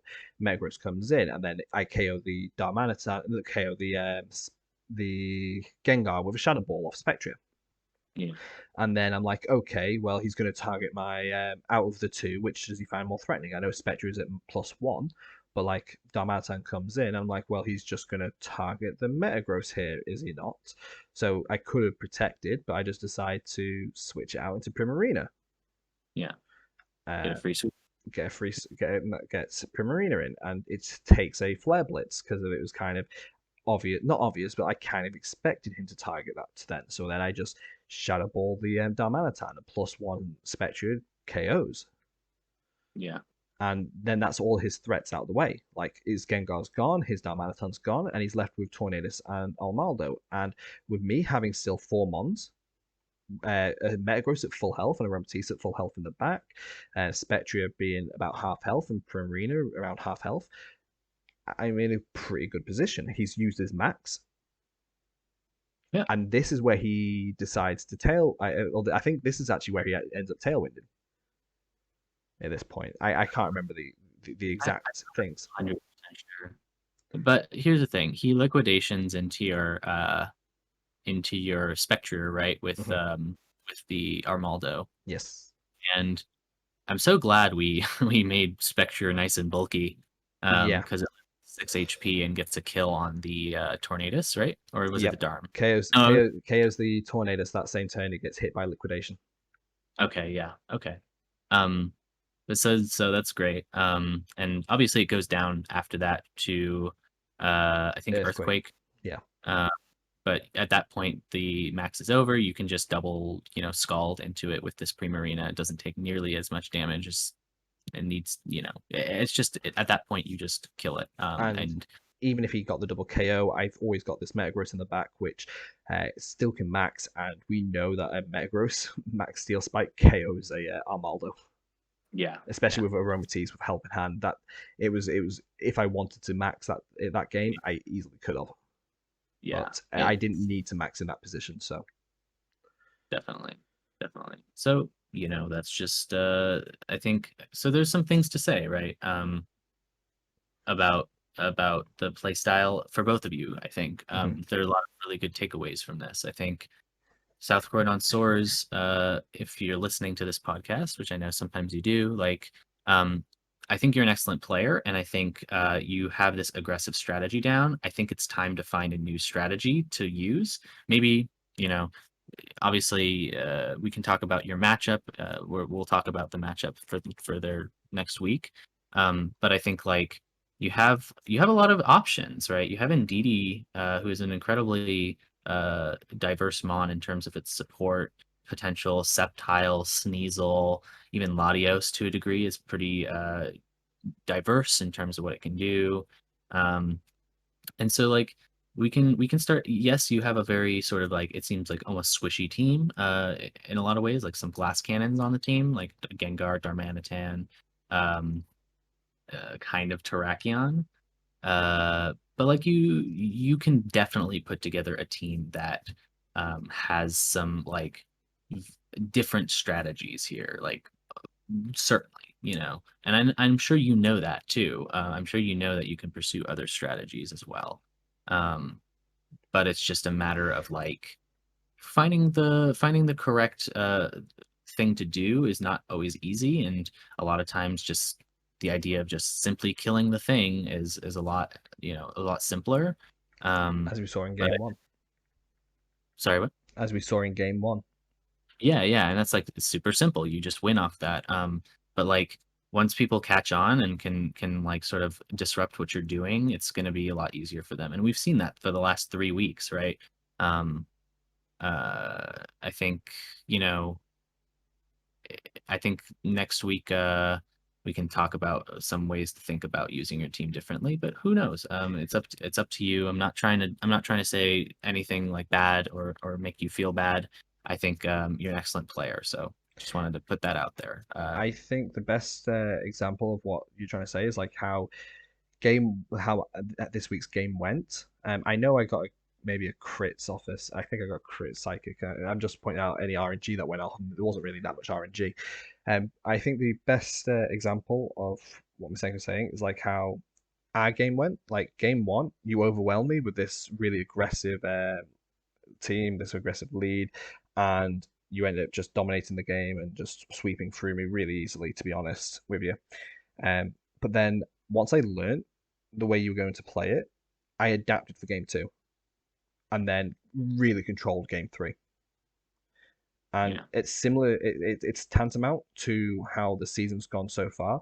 You with like a very aggressive openings few weeks, then started to get a little bit. Then the other teams start to learn your playstyle a little bit and start to learn how to control against you a bit more, and then to a point where it's just getting hardwalled by one particular mode because you're still going with this hyper aggressive trying to KO the mons. But I think that your team and you as a player has scope for a more controlled type of game, similar to how what we saw with the Bavarian Landorus, where they had this hyper aggression, but they also had this control.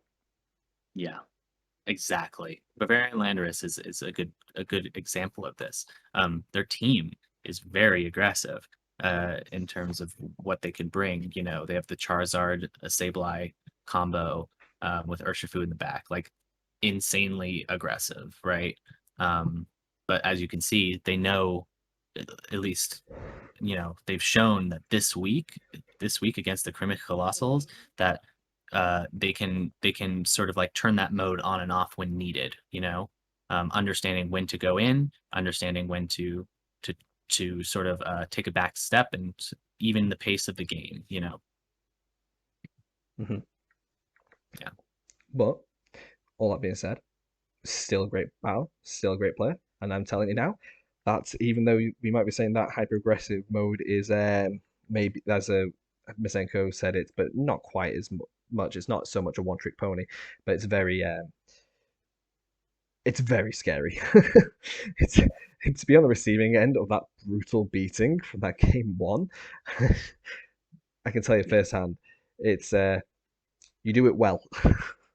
yes, yeah, definitely, and it's scary. Darm Darm being there is a great pickup. I think, like, yeah, I don't know. It's so good. Mm. Um, I think you have a lot of potential with this team to go a long way, and I think you can still make playoffs for sure. Oh, I mean, 100%. Like you really he's just moved think top into four, right? he's in the top six at the moment. Top six. Okay. Yeah. I mean, yeah, definitely consider what we've said. Hopefully, it's more educational or helpful rather than critical and not trying to tear you down, trying to lift you up. It's like, I guess, Yeah. what I'm trying to do. We realize that we can sometimes come across as quite negative in some of Yeah. our commentary of matches. So, like, honestly, but just to reiterate across all the matches, like we are we are trying to be um, as Helpful. non yeah as helpful as we can be, and sometimes it does come across as like hypercritical, but I our opinions like criticism is often more appreciated for terms of improvement than like a there well done. But Yeah. at the same time, this is all opinions, and this is just like opinions of us two, which are two amateur players.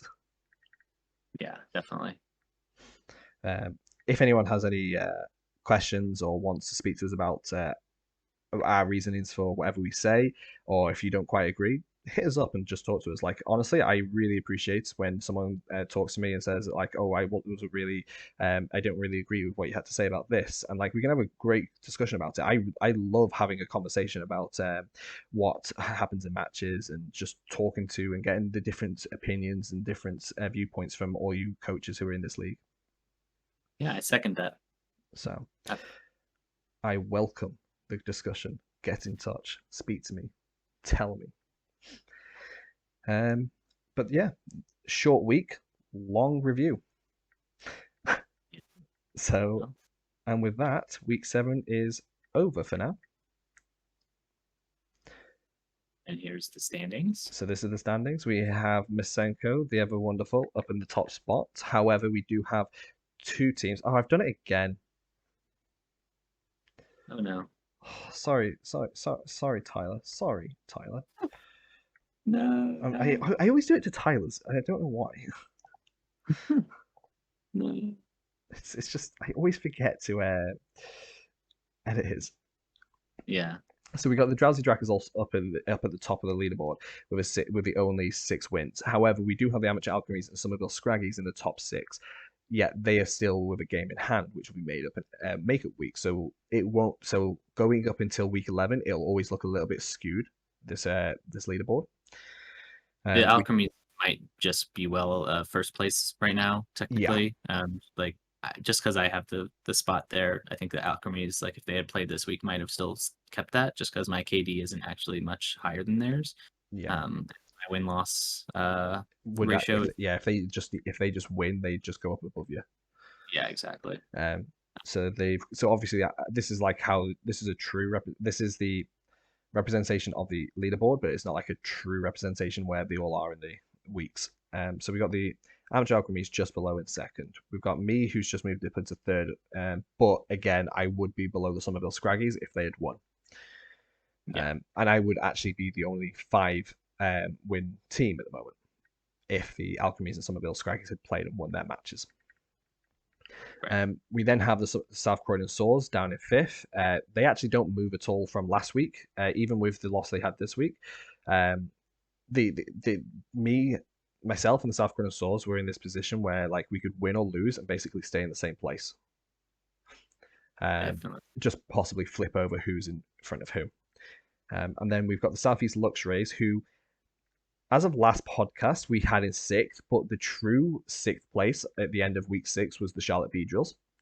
And that's due to some forfeit wins they had from some of the opponents who have now dropped, such as the Lily Cove Lichen Rocks.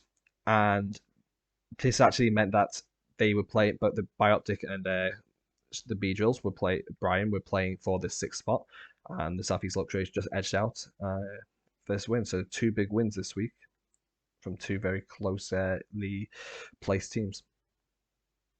Yes. Very So getting exciting, definitely. yes, but I think as we near the end of the season, the leaderboards actually start to uh, reach this point of equilibrium where they don't shift as much. There's not as much movement. So Yeah. we've got the last week's rankings. Will be basic. I don't expect there to be much change for this week's. This is last week's. We got, as you can see here. This week, the Lichen Rocks, the Agaslash Blades, and the Orlando Oshawotts have been removed from the list because of it just looks neater. It looks prettier. Well, yeah. And obviously they're all out. Although this is going to annoy me if I don't offset. Well, you know what? For all the OCD people, tough. There you go. That was bothering me. I No, know it's this. I fine. know. I know the Somerville Scraggies logo is off center as well, but I can't make it center. Just make it a little bigger. Oh my god! There you There. go, Tyler. Oh my god, Tyler! Why is your logo giving me anxiety? I don't care. It's saying like that. No, that's it. Done. I don't care. Right. So we've got this week. I haven't actually pre-ranked them. I've kept them as they are. Going from last week to this week for a second, because there wasn't many games played. I thought we could probably rank them live. I still don't want to touch this top 3. Yeah, it's hard to tell. Like, I really want to play. I want to answer this question by playing Scraggies, but do you uh, play them in regular season? I don't think you do, I do you? don't play them. So, But you play the alchemies, don't you? I do play the Alchemies week 10, so that'll be fun. Ooh, that'll be a nice Uh, answer. And I know the Scraggies play the alchemies, yeah, so so that'll be yeah, they're week 9 actually. I think they play. hmm, so So coming up. I think that'll be decided towards the end of the season, the final placement for those three teams. I still think the Scraggies, as I say, there's still a. I'm going to work from the top downwards this time. Um, I still think the Scraggies are the top team at the moment. Again, I think just because their only loss has been to a team that I don't think I need to really re-explain. They're at the top for the same reasons we've been giving each week. The Yeah. same reason why you're in second, you've been playing really well, and the Alchemies, you could argue, could be in second, but I just a gut feeling. I just really like how that top three looks at the moment. Yeah. I think it's fair. I Uh, definitely think I love Tyler's play style, so it's really good. like there's no reason there's no real argument for why he shouldn't be first. I don't think there's like yeah, like I think there's arguments for why I'd be second or third and why uh the Alchemies would be second or third, but like Yeah, I haven't really seen any super huge flaws from the Somerville Scraggies that aren't easy enough to patch up. Um, exactly.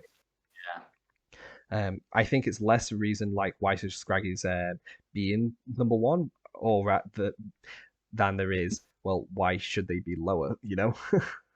why shouldn't it be number one? Yeah, exactly. I think you're fine as second for now. Alchemies are fine at third for now. I think you two are actually closer together than what you two are with the Scraggies. Like I You think think it's so? I think it's easier for me personally. I think it's easy to say yeah, Scraggies are at the top than it is to say um want to like to separate you two. Hmm. Well, That's just a personal opinion at the moment. sure. I'm actually starting to like uh push you closer to the Scraggies than the Alchemist based on how you've been playing the last couple of weeks. Like your game style and the way you've been playing has been better and better and better each time. Like if we had to face now, and I'm worried that we're going to end up facing in the playoffs, I think you would definitely beat me. Like I know it was close in our week 4 matchup or week 3 matchup, but Mhm. now, yeah, no, it is you. I got you. I'd say that you had a little bit of luck on your side on that one, but only a little bit, and you would definitely beat me this time. Luck included or excluded. So I still I have to patch up my own gameplay. I don't necessarily agree, but I guess we'll have to find out if we do end up playing in playoffs. Do we Um, agree with the shift here? yeah, I think so. Because of well, I won, he lost. This I know it's not as cut as dry as that sometimes, but Yeah, I think fifth is a pretty fair position I for would him. not drop them lower than that. They are No, still a good team. yeah, absolutely. I think we've shown once again the ability to exploit their main strategy and an inability for them to get off their main strategy. You know, or find the tools needed. So yeah, we harped on this. Mhm, I think it's fair to say that your ability to adapt is stronger than theirs at this point. I mhm. don't think they adapted well enough game three. I think it was um, It was a yes, it bad was different, adaptation. but it was sort of more of the same in sort of a Yeah, more grand strategy sense. and if So anything, it became almost easier for what I wanted to do. exactly, I yeah, didn't even need to set Trick Room yeah. because of they had wasted their max so early. Anyway, um, Um, I think Bioptic is fine staying as sixth because I still think they just rank a little bit below the South Chronosaurs, and I know this is starting to really reflect the leaderboard as it stands, but it's kind I, of hard not to at this point in the season. I really think 6 through 10 are all So so close. close. I know. It's really difficult. Like I do no want to idea. move the Landorus up though. I kind of want to move them a little bit above the B drills, Yeah, I mean they played really well this week. but I also kind of think the B drills played well. So what I'm going to propose, and I know they didn't play this week, but I'm going to propose to move them there. Merseyside down to ninth. I know they didn't play, so it's a bit unjust to move them down because of how close it already is. Yeah, And then I I know the Dark Lords have to play as well this week, but I'm going to propose that Landorus come up here into seventh. I really I really think that each player from 6 through 10 is, um, honestly about equal. Like, I think each of them have found how to use their teams well, Yeah. um, and each of them has different factors which they are very strong at and factors which they are not so strong at, you know? I think, game knowledge, sort of let's starting with the Dark Lords. I'm just gonna go through them and say what I think each strength and sort of main strength, main weakness, right? We do got to Dark Lord, remember though, the Cardiff Kamalas would be, if they beat the Dark Lord Greninjas this week, they'd be mhm, on par in record, and they've still got a game in hand compared to yeah. most teams. So like they're still not out of it yet.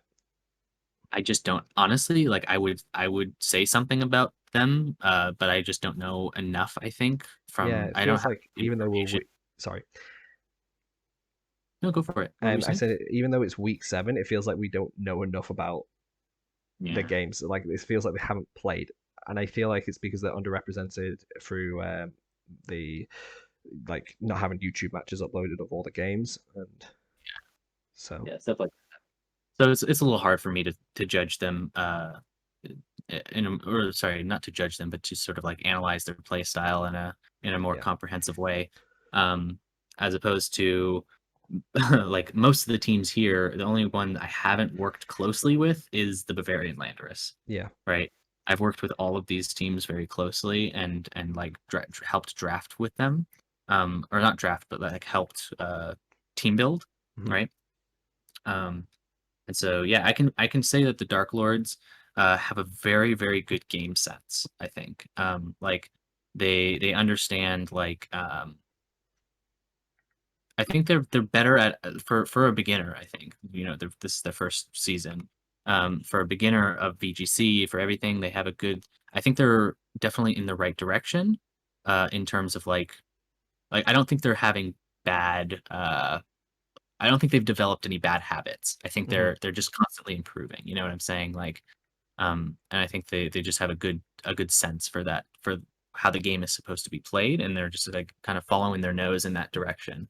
Um, so I think always I never want to rule them out. Yes, they've had some sort of like crushing losses, especially last week. Um, but like I never want to rule them out because I think that like that they have so much chance to just like upset uh and do so well. It's sort of a wild card team almost, right? Mhm. Um yeah, so then there's the Merseyside Marowaks. I think uh his issue was sort of like almost the opposite, right? Where I think he had really good game knowledge, really good prep. Always like the prep is always so good on his end, in my opinion. But sometimes like I think I honestly think he's gotten a lot better at this. Like last week, he was really good about this. Um, like I think some of the decision making in the game sometimes falters, sometimes trips up, but like yeah, I just think getting better all the time. Charlotte Beedrills, we've talked a lot about getting better all the time. Bavarian Landorus, Even in defeat, he played a really good game this week. yeah, and Dioptic played his best game of the season, I think, this week. So, like, all of them are just so close, in my opinion. Like, I can see any of them beating each other, you know? Yeah. And what's really nice about the Landers team is that I feel like where near the start of the season, I was feeling like I just wasn't seeing a lot from him. Like I felt like it was like there was something missing from his gameplay, his just there was just something not there. And I feel like now I don't know. I still can't put my finger on it, but it seems to have found it. Like this, Yeah. I don't know. I No, don't he's know found what to he's call it. It's just maybe just found his mojo with the team. Maybe that's what I'm trying to say. He seems to be playing better games. It seems to be this team to be gelling better. It's got good team building. It's got good execution of his plans, and it just seems like a different team in this latter half of the season, and it's really good. yeah, I agree. Completely agree.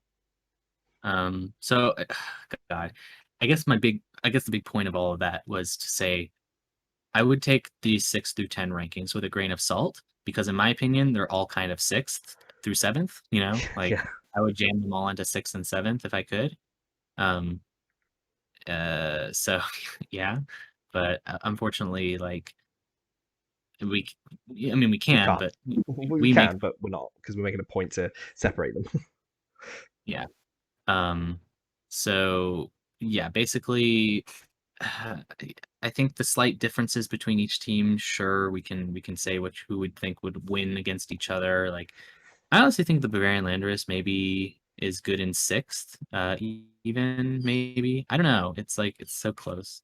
Also, I have a cat to feed, so just give me a second. Yeah, you know what? I'm gonna do it. I'm gonna put him into sixth. I think so. Yeah. If he keeps playing the way he's been playing these last couple of weeks, like he's not been making them the same. He's not been making like game error mistakes in his games. He's just been winning good solid wins with good strats, and we've seen Bioptic falter a little bit here and there with some of his gameplay. I know this is one of his better weeks, but yeah, I think the Bavarian Landers can jump up from 10th to 6th this week for sure. Yeah. And I've always thought they were a good player too. Oh, Like, that's 100%. I know he's a good player. yeah. I obviously we had a lot of critique about some of the sets that he brought initially, but I still think like a very good player anyway. So yeah, I'd say sixth is a good place for them. I think that they are probably slightly ahead of the pack based on what I can see, um, in terms of like that. But once again, sorry, this I am Sorry. feeding. It keeps getting distracted and running away from its food, and then feeling sad because it doesn't have food. It's cute. um, I'm just lucky here. Eat your food, please, please. Let's eat the food. Eat the food. But no, I agree. I think from what we've seen from him in the past couple of weeks, and what I think he's going to continue to bring in the next few weeks, I think justifying where he's at the moment, yeah, I think he is ranked sixth. I think he is slightly ranked above Bioptic because he's not making them same. Bioptic, although his game is improving, I think Funky is a stronger player than Bioptic is, a more experienced player. And if he continues to use his team with that same experience, then yeah, I think Funky deserves to be at least in sixth. Bioptic I don't think actually. I think he moves up into seventh, which I think is fairly just. I think even though the Beedrills had a loss this week, I still think it was a good game, Yeah, a good showing for the Beedrills. So having him into eighth is perfectly justifiable in my opinion. He just stay in there. And I know the Marowaks didn't play this week, so they have dropped, and dropping them down might be unfair. But I think it's because of how tight they are. I think it's fair to just recognise that the Beedrills had played a really good game. They are still playing good games. It's just unfortunate. And the Marowaks can easily overtake if needs be in one of the future weeks. It's so close. And the Dark Lord Greninjas just unfortunately just end up having just taking that 10th spot for now. yeah. Just I dropping do down think because Landorus moved up. I do think that the Dark Lord Greninjas are definitely like in the same way that I think the Bavarian Landorus are slightly ahead of the pack. I think that the Greninjas are probably slightly behind the pack. Um, so 10th makes sense to me. Mm-hmm. And but like I said, they're kind of a wild card for me. I think they can still make playoffs. Yeah. We rank 10th here, but I don't know if that's um like in terms of the rankings that we're giving, it's sort of it's like it's not proportional. They're higher up than I want to put them, or sorry, they're higher up than we have put them in, like visually, I think. Mm-hmm. You know what I'm saying? I I don't think know if that makes sense. I get what you're trying to say. I think that anyone up to 10th, I know, excluding Kamalas with this at the moment, have such a hard job to try and get this top six, but all equally as likely to get into this top six. It's But gonna be kind of a battle, like a battle royale. oh, It's gonna be definitely, like you've very, got very close. 5 teams here competing for the sixth spot. Like if you were to exclude like from Crizzle onwards, like Crizzle is the only 4-3 team at the moment, I think, other than Bioptic. Mhm. Um, oh, Landorus also become 4-3. So yeah, you've got these three here as 4-3. Then you've got your 3-3, 3-4 teams, and you've got the Cardiff Kamalas, which is actually with a game in hand, 2-3, I think. Yeah. And the Kamalas, I think. depending on what their next couple matches are, because I know they're going to be playing about 2 to 3 matches this next week. I think they're going to be playing one of their makeups. They're going to be playing their week 8 and their week 7 over the next week, or so. Hmm. So we should have plenty to talk about in regard to the Cardiff Kamalas. Yeah, we'll get to see a lot of their play style. So Yeah, and I know they've just made their final trades. So the yeah. final trades for week 5, which we'll talk week 5 for week 8. So we can talk about that in a minute for their overall team. I think the Colossals, good player, interesting. I think we have to put him in 12th, though. I think he has to stay there.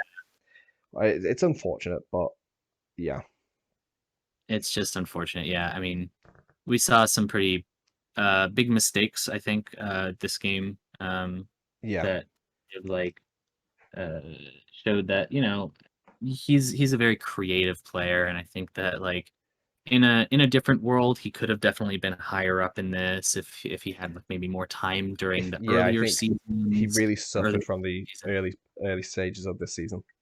Yeah, but at this point, I mean, and very intentionally so, he's like running quote unquote like meme comps almost. Yeah, And they're not necessarily memes. I know like Max Slurpuff isn't the worst thing with weakness policy. I do think that like Scarfed Kling Klang with Flash Cannon might be a little memey. Um, but you know what I'm saying? Like, I think at this point he's trying to have fun, trying to win some sets, trying to upset some stuff. Maybe he's sort of and he the almost did. um, yeah, yeah, maybe sort of the X factor in determining who gets to go to playoffs, right? Oof. Uh, he's kind of like the gatekeeper almost, Yeah, in a lot of ways. So I yeah, no, mean, definitely, the grappling Garchomps did it last season. yeah, yeah. Let's see why And they can't do it this season. unfortunately, London Lucarios stay 13th for me as Yeah, well. they have to. I mean, they're yet to win a set. Yeah, I think they're even yet to get more than 2 KOs in a single set. yeah. So Well, unfortunate, but that's where it stays. yeah, But no, actually, this shook up a little bit more than expected it to. So that's nice. yeah, just a little bit. Uh, Okay, so then we move on Weird to. to go down after his such a good game this week, but I do think that I like don't think Biotic went down. didn't he not? I think he was sixth. We put him in seventh now. Oh yeah, Yeah, we did. We moved him down to 7th. but like I said, like these rankings, they're so close. Yeah, It's really not a matter of who's ahead of the other. It's just at this point, it's sort of useless the way we're doing it because really what it is the nuance between these teams is so close. Yeah. yeah, So and it's just our opinions as to what we feel in this moment in time. yeah, There's no there's no real rhyme or reason for it. It's just what we feel. There is obviously there's logic behind it, but yeah, we're not just coming up with stuff. we're not We're just we're not just going. Yeah, you'll do. No, it's based on what we feel, how the season's going, and how the players are going.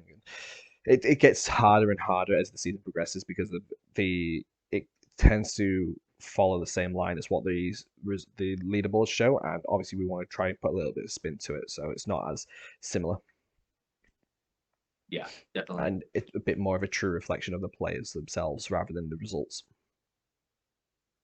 And eventually, I think the leaderboards are going to stabilize, and our thing is going to stabilize as well. Yeah, I mean we've So had the same top three in the same positions for the last 3 rankings, yeah, so okay. So we'll move on to the week 8 predictions. But before we do that, I don't know if you've got the trades up.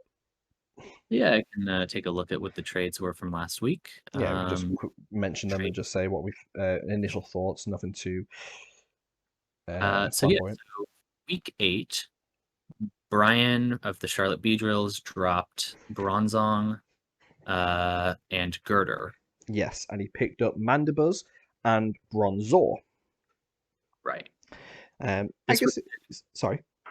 this was a bit of a well debated trade amongst me and Matrix yesterday, right? Yeah. Whether or not the Bronzor was good or bad. Um, but ultimately, yeah. What do you think of these? What do you think of these trades?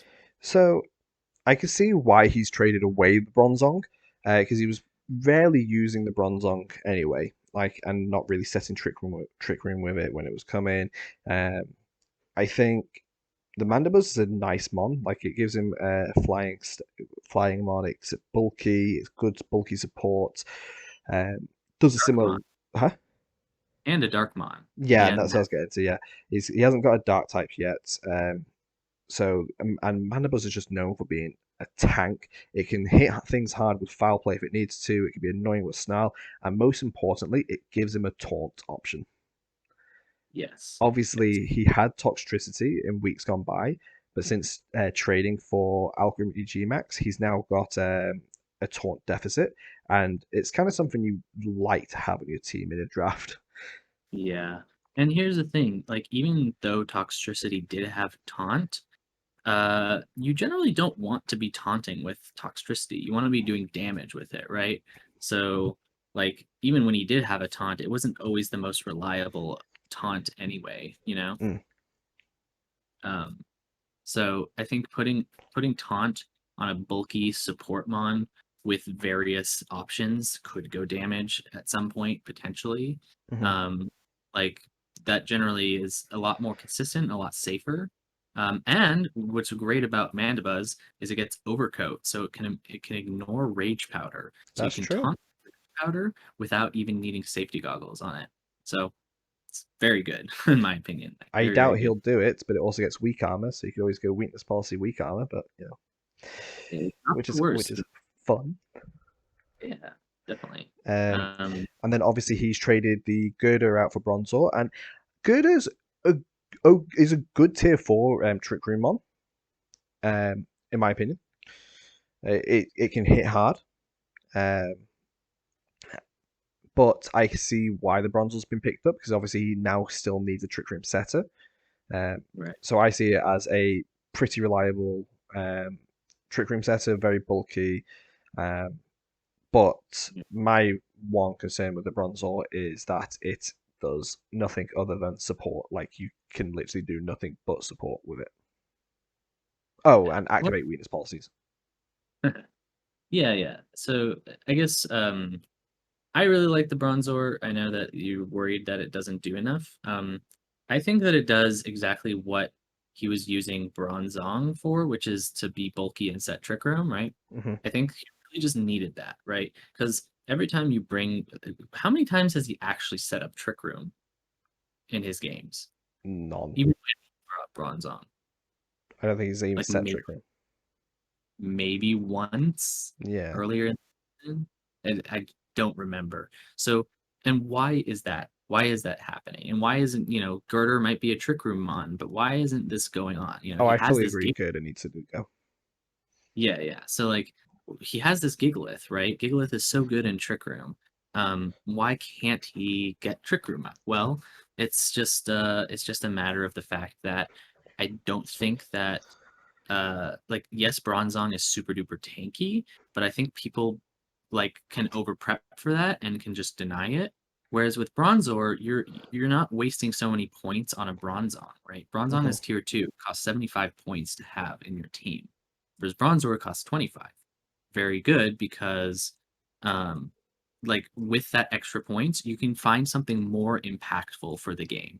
Mandibuzz, in my opinion, is excellent for this. It's going to be much more disruptive. That you can taunt people before they taunt your trick room. You don't have to run mental herb as often now.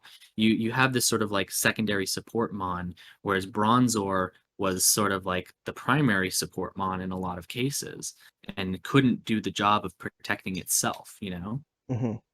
And I think having a Bronzor, which now is just sort of like cutting the fat on, what Bronzong brings to the team and being just more streamlined towards, okay, we really need a bulky trick room setter. Here he is. He does the job. Yeah. And you have the infrastructure around it to support it now. So I think it's so spoiler alert, I actually recommended these trades to Brian. Uh, Yeah. ultimately. So I think I thought it was a really good idea. So and also he gets a tailwind setter with the Yeah, so mana I'm about to buzz. say that's So another nice thing. And when you look at it, like, yeah, he's downgraded Bronzong to Bronzor, but that's less of a downgrade than it is for a girder to a mandibuzz, like an upgrade. So like Right. the downgrade is less severe as the upgrade is beneficial. Exactly.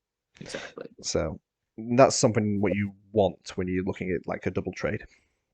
Exactly. So overall, decent trades. Um, Second, yeah, second lot I believe is it the Cardiff Kamalas. yeah, the Kamalas dropped Marowak for Poliwrath and dropped Magneton for Emolga.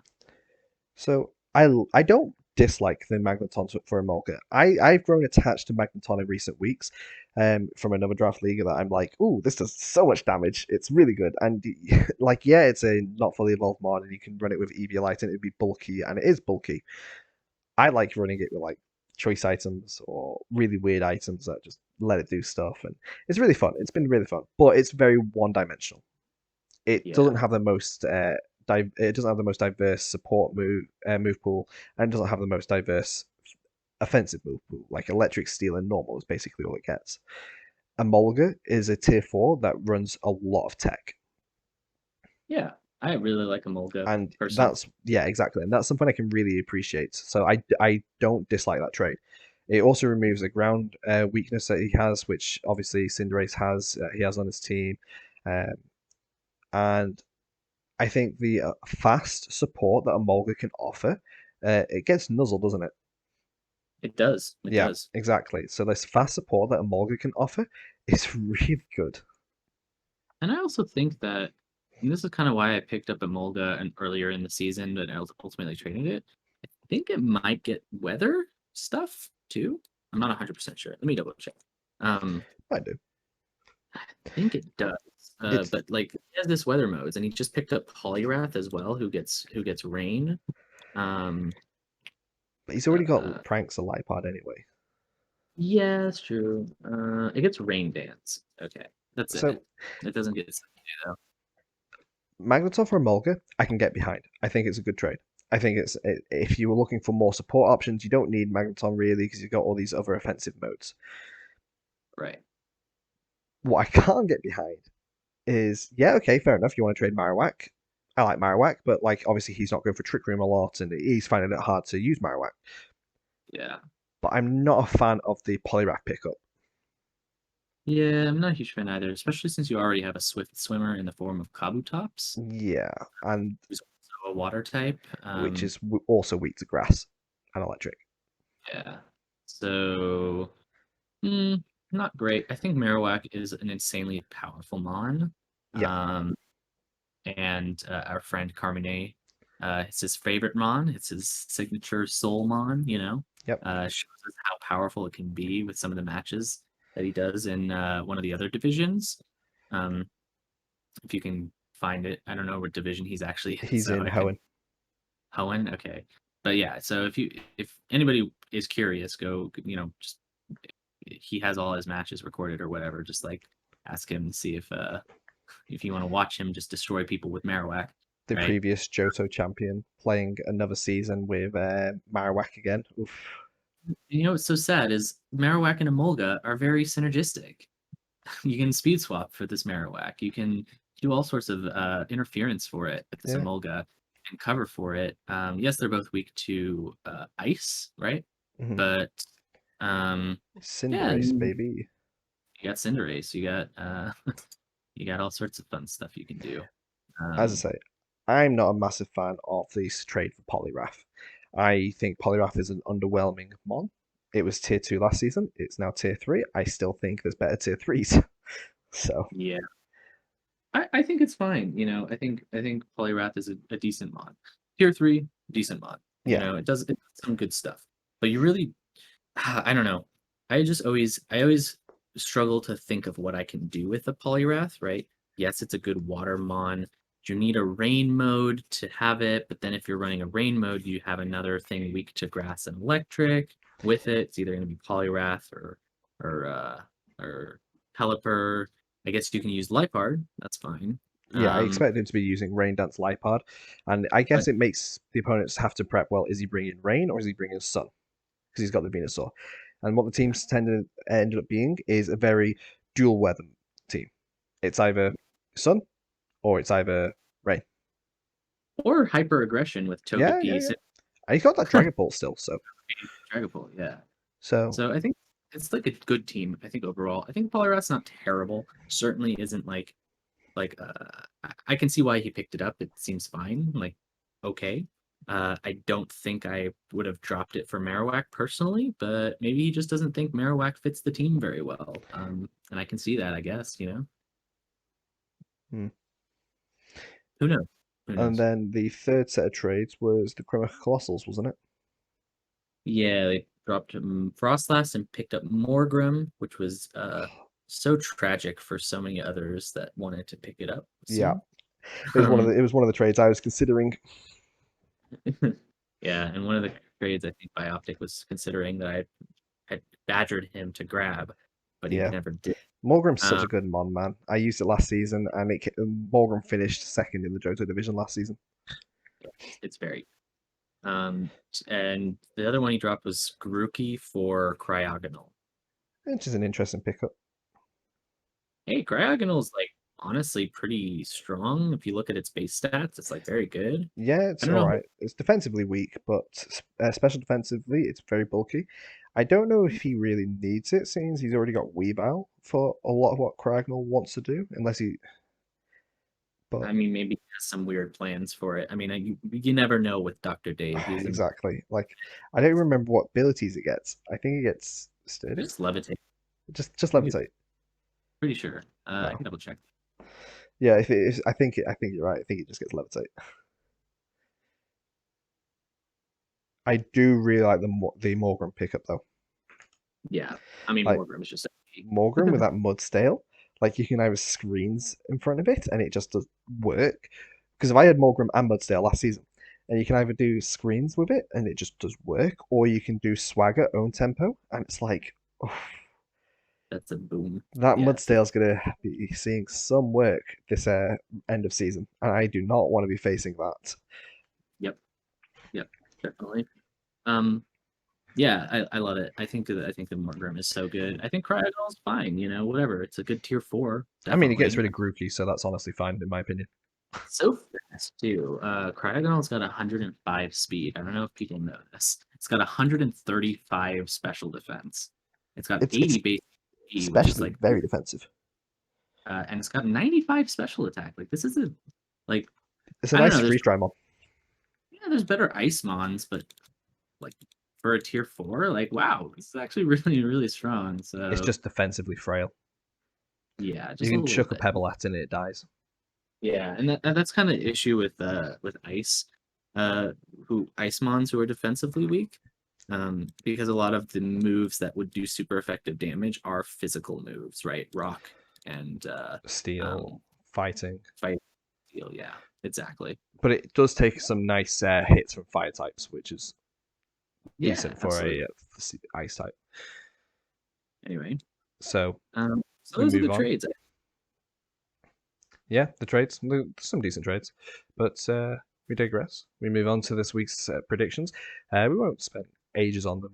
We already know these teams pretty well at this point. So we got the Sure. Merseyside Marowaks versus the Drowsy Drakazolts, Yes. which is I'm interesting to me because it's a very speed diverse team with the Marowaks with like Trick Room or Skill Swap, or even if you the Skill Swap, Speed Swap, or even just as he's been doing in a few weeks recently, just not setting Trick Room and maxing Claydol. I'm uh I'm starting to regret all the help I gave the Merseyside Marowaks with their trades Yeah, because it's a really scary team now. I'm very scared of it. Yeah, I think here's the thing. I haven't my main carries on the team are like Zapdos and Venusaur, right? Stuff like that. Oh, Ice Glastrier. um I have all really fast mons for the most part. My slowest being like basically Machamp. Yes, Impidimp is slower, but he gets Prankster.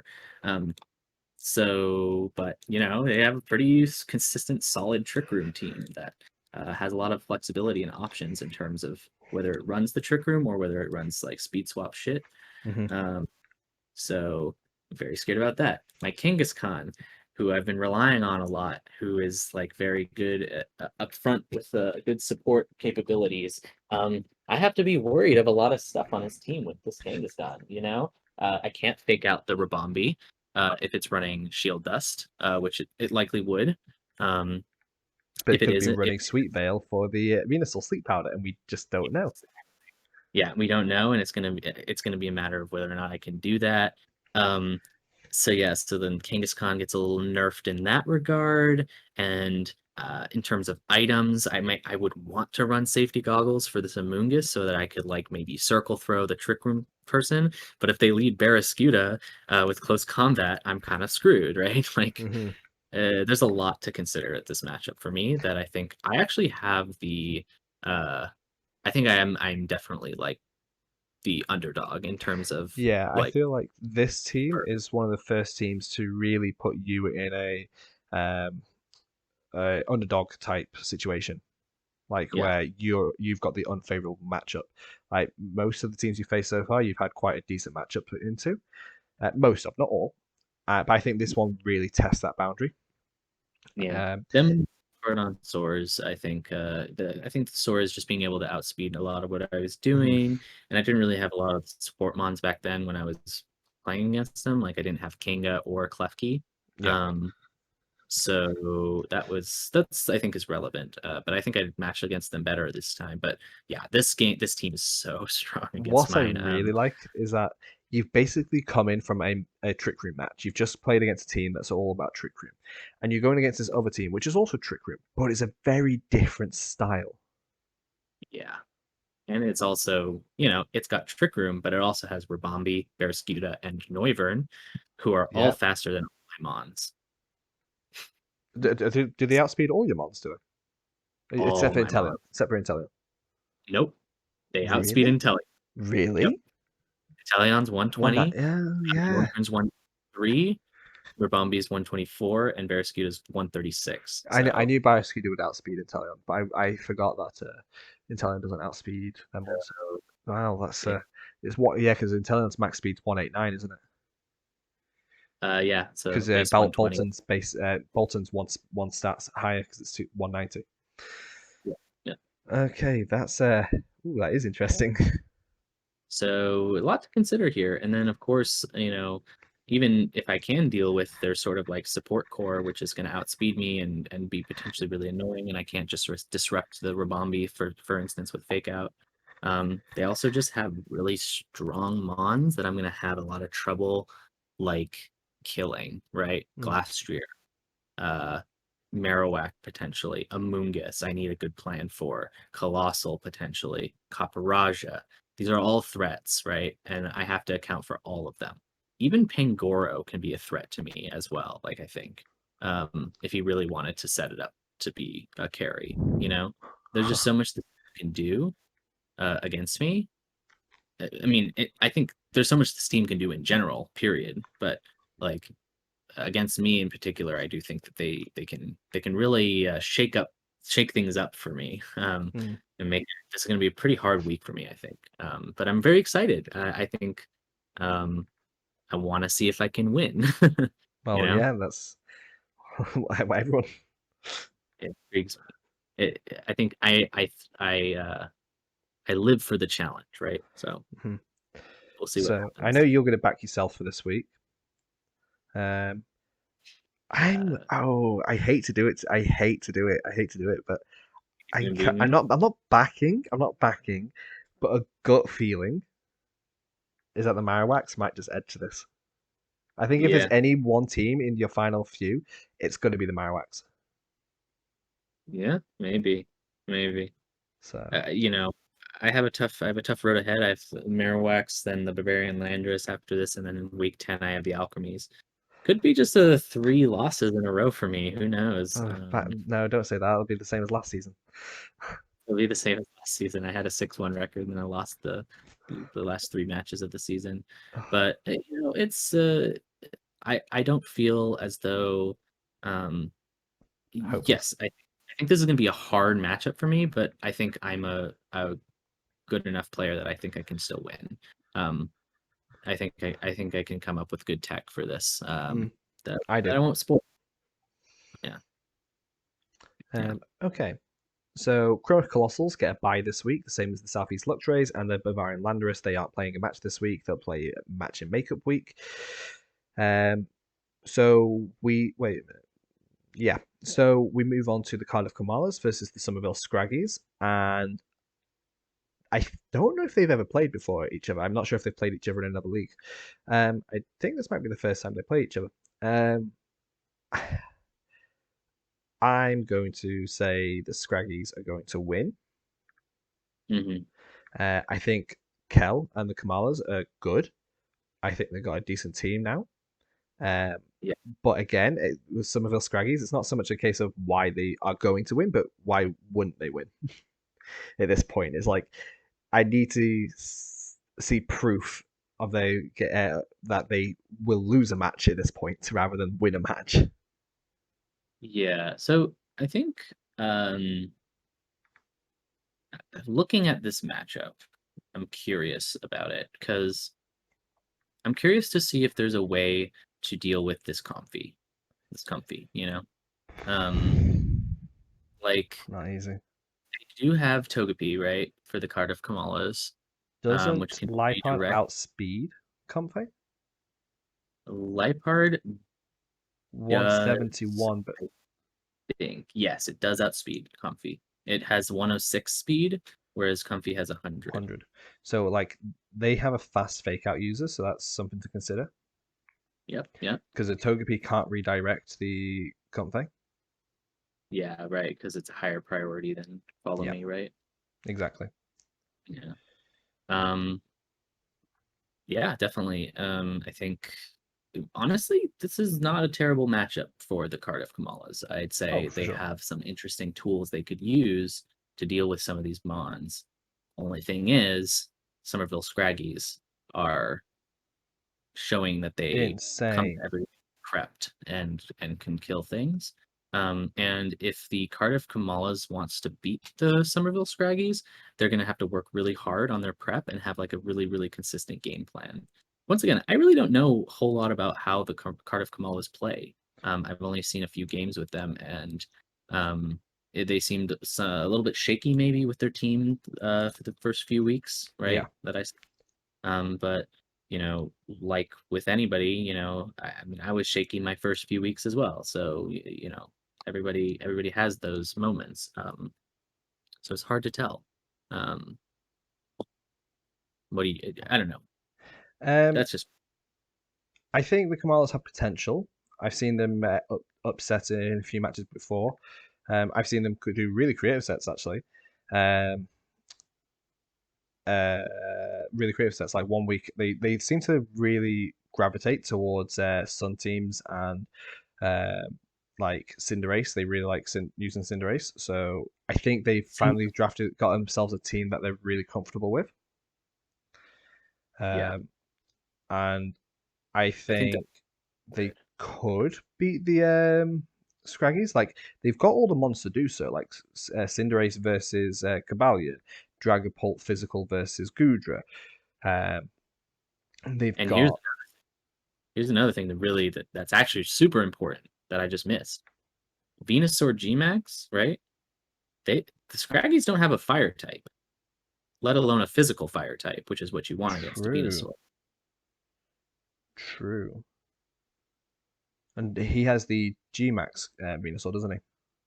Yeah, he has. Well, I have the regular one. Yeah. It's the Gmax one. So you're right. Like I actually, when you look at it fully in depth, like the matchup actually kind of favors the Kamalas more, in my opinion. Yeah, almost right.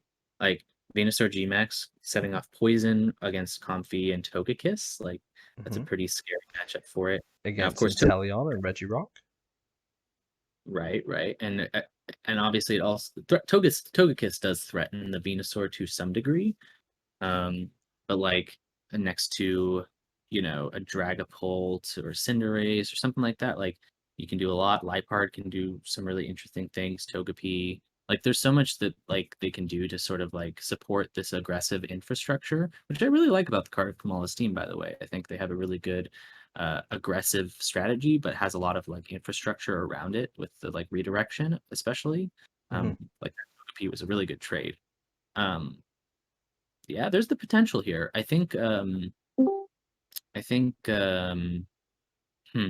Yeah, how do they kill this Venusaur really? They don't have like ice. I guess Togekiss is kind of the main thing that would kill it, right? I mean, I guess Inteleon could, but I mean that's really scary for Inteleon, right? Hmm. Yeah, because even if you can hit it with ice moves, yeah, it's a little rough. Um, so so here's the thing: if Somerville Scraggies can find a way to beat Venusaur and Liepard, um, and to an extent the aggressive sort of stuff that they could do with Cinderace and Dragapult, I think they got this, right? If they can't, it's gonna be hard. It's gonna be hard. The Venusaur is gonna be hard to stop. But we can't forget that he's still, even though he doesn't have a physical fire type, he's still got like the incredible bulky Max Flare from Regirock. He's still got the incredibly bulky Max Flare from Gudra. You know, Goodra. he could run physical fire punch Gudra, and I know that's not the best, but like if you put just weakness policy break it, that's still going to do a lot of damage to Venusaur. Yeah. I agree. No, I agree. I agree. I just think Gudra is also a little scary against a Dragapult, right? Like Dragapult can run physical, right? And And I Gudra. expect the Dragapult to run physical. So it's a little scary for that. And then I mean, Venusaur has a really nice matchup into Regirock. So yeah, I don't Hmm. know. We'll It's see. definitely going to be an interesting I think match to watch. yeah. I think I have no prediction. Biotic. I think Brian's just joined us. Hi, Brian. Welcome. If you're there. Hi. I didn't know if I were able to speak. That's So, fine. You're a bit quiet actually. oh, really? Yeah. Weird. Uh, I can quickly change that. Might be on my settings. Oh, we're looking at my Discord. Oh, right. No, no, he's quiet for me too. So um, that's okay though. That's fine. I've Uh, just maxed him out. um, Say yeah. hello, Brian. Brian. Okay. Anyway, Anyway, yeah. um, so yeah, we are actually just moving on to the Beedrills versus the Wailords. Perfect timing. Yeah, exactly. The rematch we've all been waiting for. Oh, Uh, yes. As Brian disconnects and reconnects suddenly. Um, yeah, I think this is definitely a very interesting match. hmm, Uh, let's take a look. I'm opening it on my that's fine.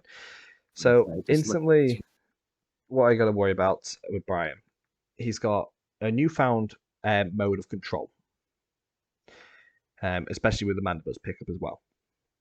Yeah, Um, obviously, the Mandibuzz gets like Snarl, it gets Foul Play, so it's a bit of it's already a threat to my Metagross, it's a threat to my Spectria, it's a threat to my Special Mons. It's Taunt I don't care about. And it can set Tailwind. It's bulky. So that new pickup of Mandibuzz is already quite a threat. He's also got the existing control with the Volcarona. He's got the Stoutland for control. He's got the um, Sand mode. He's got the Trick Room mode. Um, so he's got a lot of things going on here that I have to try and take into consideration. Um, so right. that's just the initial things I look at when I see his team. Yes. He's And here's the diversified his team a lot since the initial draft of just being a Sandroom team. It's got a lot more control to it. It's a lot more diverse in what it can do now. yeah, definitely. I think honestly looking at it, it's probably sort of a uh favorable matchup for Brian. I think this is another one of those situations like where um like me with the Merseyside Marowaks, like there's a lot of checks to what you want to be doing Mhm. that he can bring, right? He can bring um sorry, blanking out. Yeah, so your Trick Room mode, right? He kind of is okay with you setting Trick Room. He has good Trick Room mods, right? And he has Trick Room mods that can outspeed your Trick Room mods in Trick Room. Um, So there's that. Oh, Gigalith, yeah. Yeah, I in was terms of just thinking, Gigalith, who? Bronzor. Well, Fungus Uh, outspeeds everything. Let's just max Fungus. yeah, good Max Fungus game, I think. But then he can also outspeed your Spectrier if he can set Sand with like his Stoutland or his Dracovish or his Excadrill, right? Hmm. Or his so there's that to consider. Um, you have Mons like Volcarona, who's gonna be sort of annoying to you. You can't use Primarina as well as you want to now, just because of this Credilli. Um, yeah, I mean, there's just so much here that I think like kind of checks a lot of the mons. Like Moltres is just you can't bring it ever. um, Shush. not even, Let him not think even that. Let him think that. right. Uh, but yeah, so it's a little, it's definitely very interesting. I think, but you do have options. You do have options. I think if you can, I think Ninetales, Alola being able to control weather in your favor potentially is something that you can consider, or even just bringing Drampa with the Cloud9 to control the weather, something like that. I'm sure these. And by the way, I'm just saying things that I'm sure Brian has already considered. So, Yes. it, I um, haven't even considered the matchup yet, so. um, So yeah, so there's that. He's less incentivized to bring Bike Volt because of your Pikachu. Which I know I haven't brought yet to a match, but the match I was going to bring it to was the match with the electric threats. So I'm Yeah, not disinclined to bring Pikachu, just for all you guys out there. yeah, and he has strong steel. So like here, Aromatisse is kind of scared a little bit, um, and of course, Dracovish is kind of a one-man army in a lot of ways that you need an answer to. Um, so yeah, yeah. So it's gonna be an interesting. You're gonna have to kind of reach uh, out to find some interesting strategies to overcome some of these modes, which I think sort of naturally beat what you want to try to be doing. Um, so yeah, Interesting. that's my Interesting. yeah, I have opinions, which I'll keep to myself. that's fine. Um, that's fine. So obviously, I'm backing myself. Brian would back himself. And Masenko is not allowed to back anyone. He has to sit on the fence. Sorry. Yes, I will sit on the fence, even though You I'm will helping you Switzerland. prep this. Uh, I Brian got all the help last season. I didn't get help from you or Carmenade last season. And I know you didn't help Carmenade, but just pointing that out. yeah, Uh, I got help from Jara Head against you at one point, but I you think that was did. it.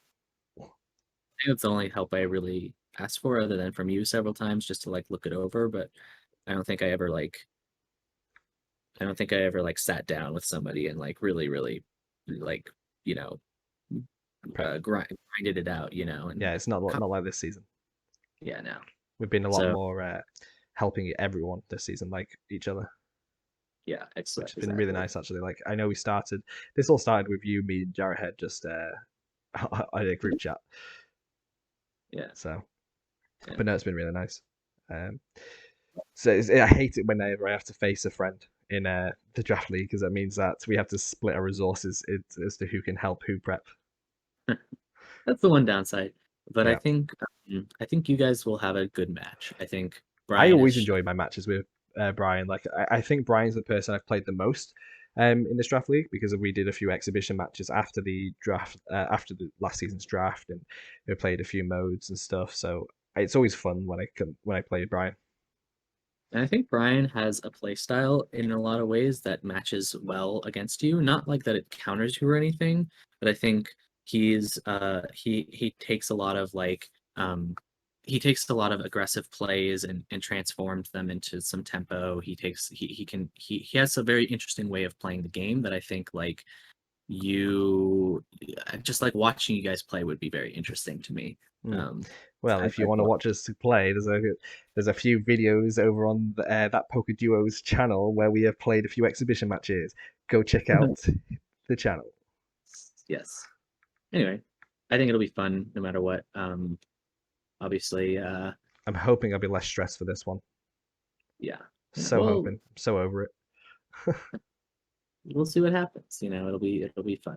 I'm low key Anyway, excited. I'm low key excited. Last time I got out lucky. He should have took the win if he had made sure his mons were prepped right.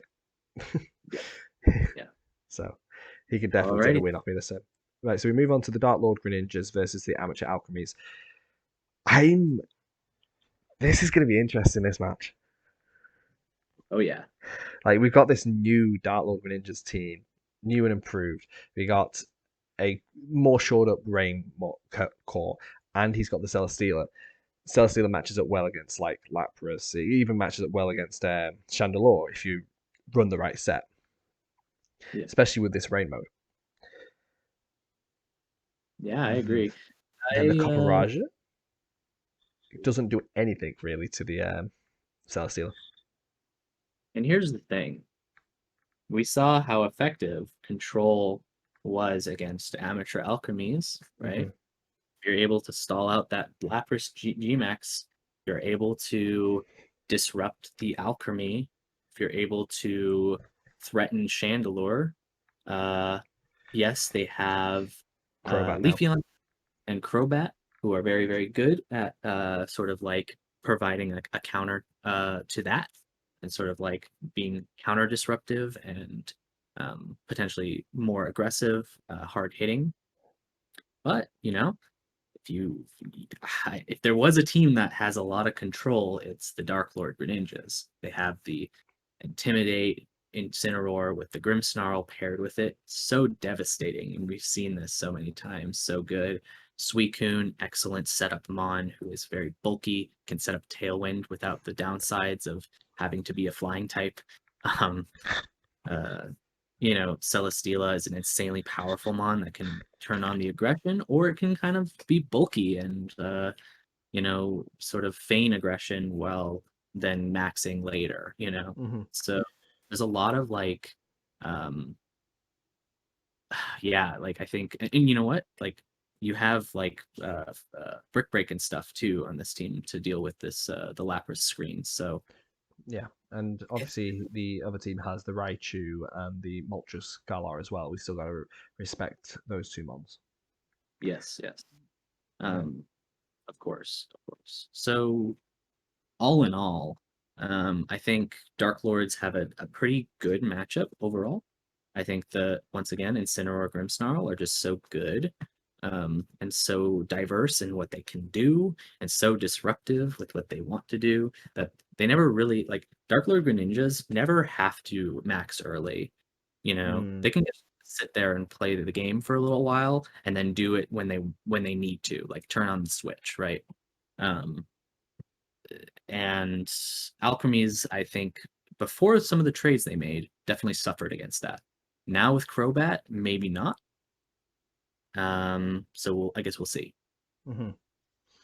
I'm going to lean and say I think if they play a good game and they've got good threat, I think the Dark Lord Greninjas could win.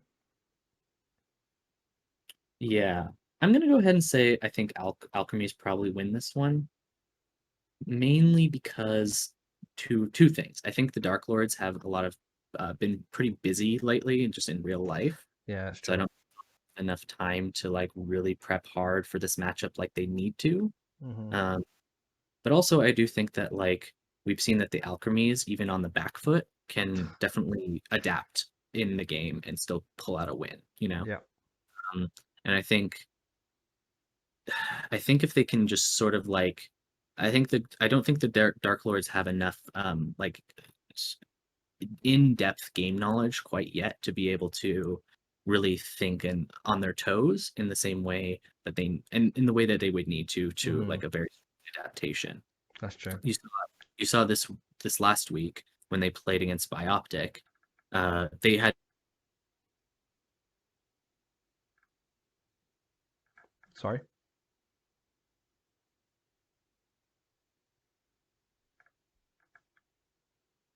Masenko.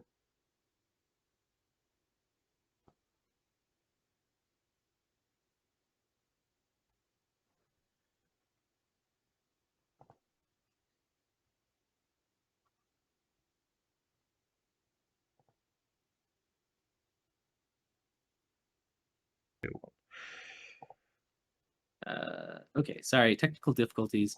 My main point when we were just leaving off was that I think, as we saw last week with the Dark Lord Greninjas, they're going to struggle against things that they're not sure what it is, right? Mhm. So with that Tapu Fini set, you saw he had no idea what to do with it, right? Yeah.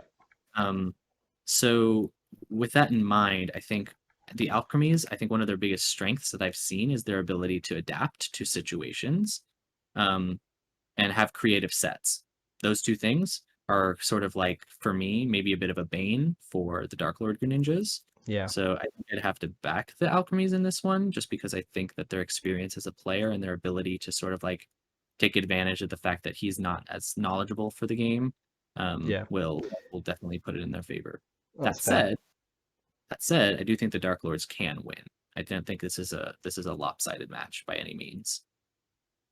I think when I initially backed the Greninjas, I was looking more at the team matchups rather than the player matchups as well.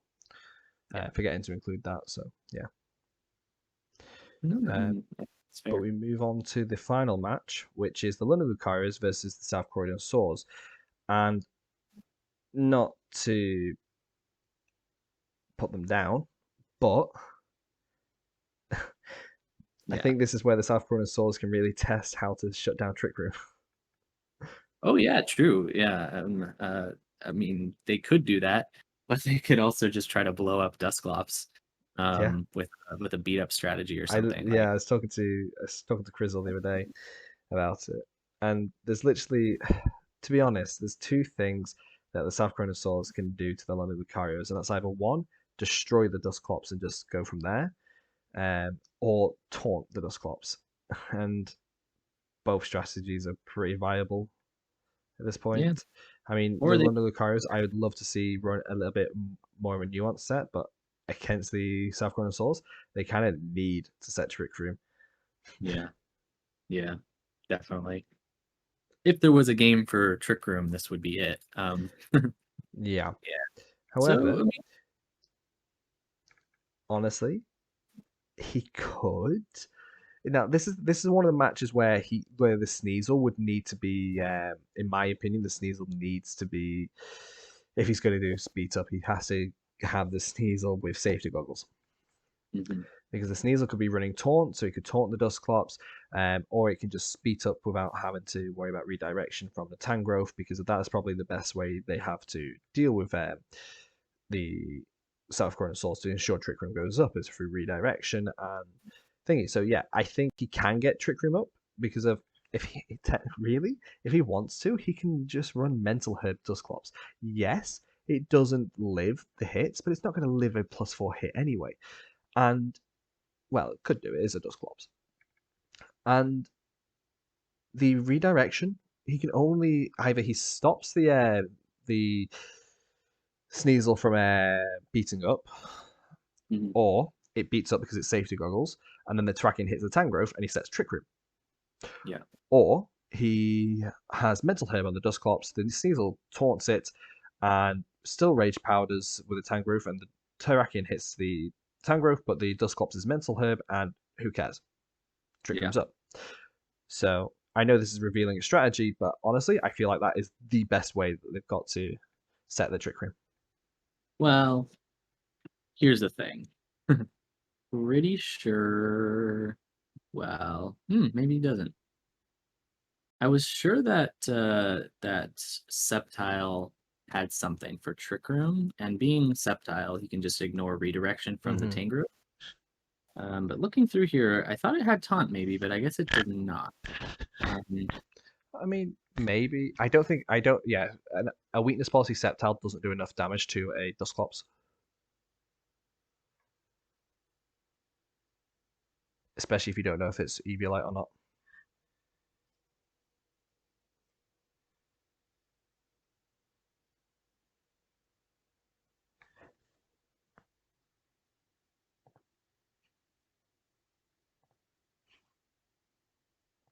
Yeah.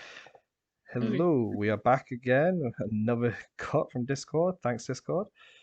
But don't worry, this is basically the end now anyway. So we'll just wrap up and say that I think these South Korean Swords will probably find a way to beat the London Lucarios. Yeah, I think they've got the I tools. don't doubt it. Especially, I mean, this week against me, I felt like they didn't really do their prep, right? Yep. And I mean, you got to prep for every game you go into. It's kind of obvious to me, but the South Korean Swords, for what it's worth, they do their prep. Oh yeah. For what it's worth. I think they try hard and they're good. And I think if you don't prep against them, you're just gonna lose, right? Like their team is gonna punish you so hard. Yeah. Anyway, So I think South Korean Swords are going to win this week. So they're not going to allow themselves to lose to a Trick Room mode for a fourth time in a row. right. So, and yeah, that's the end of the predictions. So, yeah, we got to the end of it with just the duo with a brief appearance of Brian. But Yeah, before sword outages. So yeah. Well, Can't thanks for believe having me. we're moving on to week 8. It's very exciting how this league is shaping up. So For sure. it's gonna be a good one. So hopefully we see you all here next time. This has been, for some reason, these episodes keep getting longer and longer, and we have less matches to talk about. We have a lot to say there. It's interesting. I don't know. Yeah, well, this will be a couple days before this gets uploaded because I have to find like 4 or 5 hours just to render it. All right. Well, thank you for coming along again, Masenko. It has been a pleasure as always. Yes, likewise. And I'll see you and hopefully everyone else next time in week 8 as we get closer to the end of the regular season. Bye for now. Righty. See you.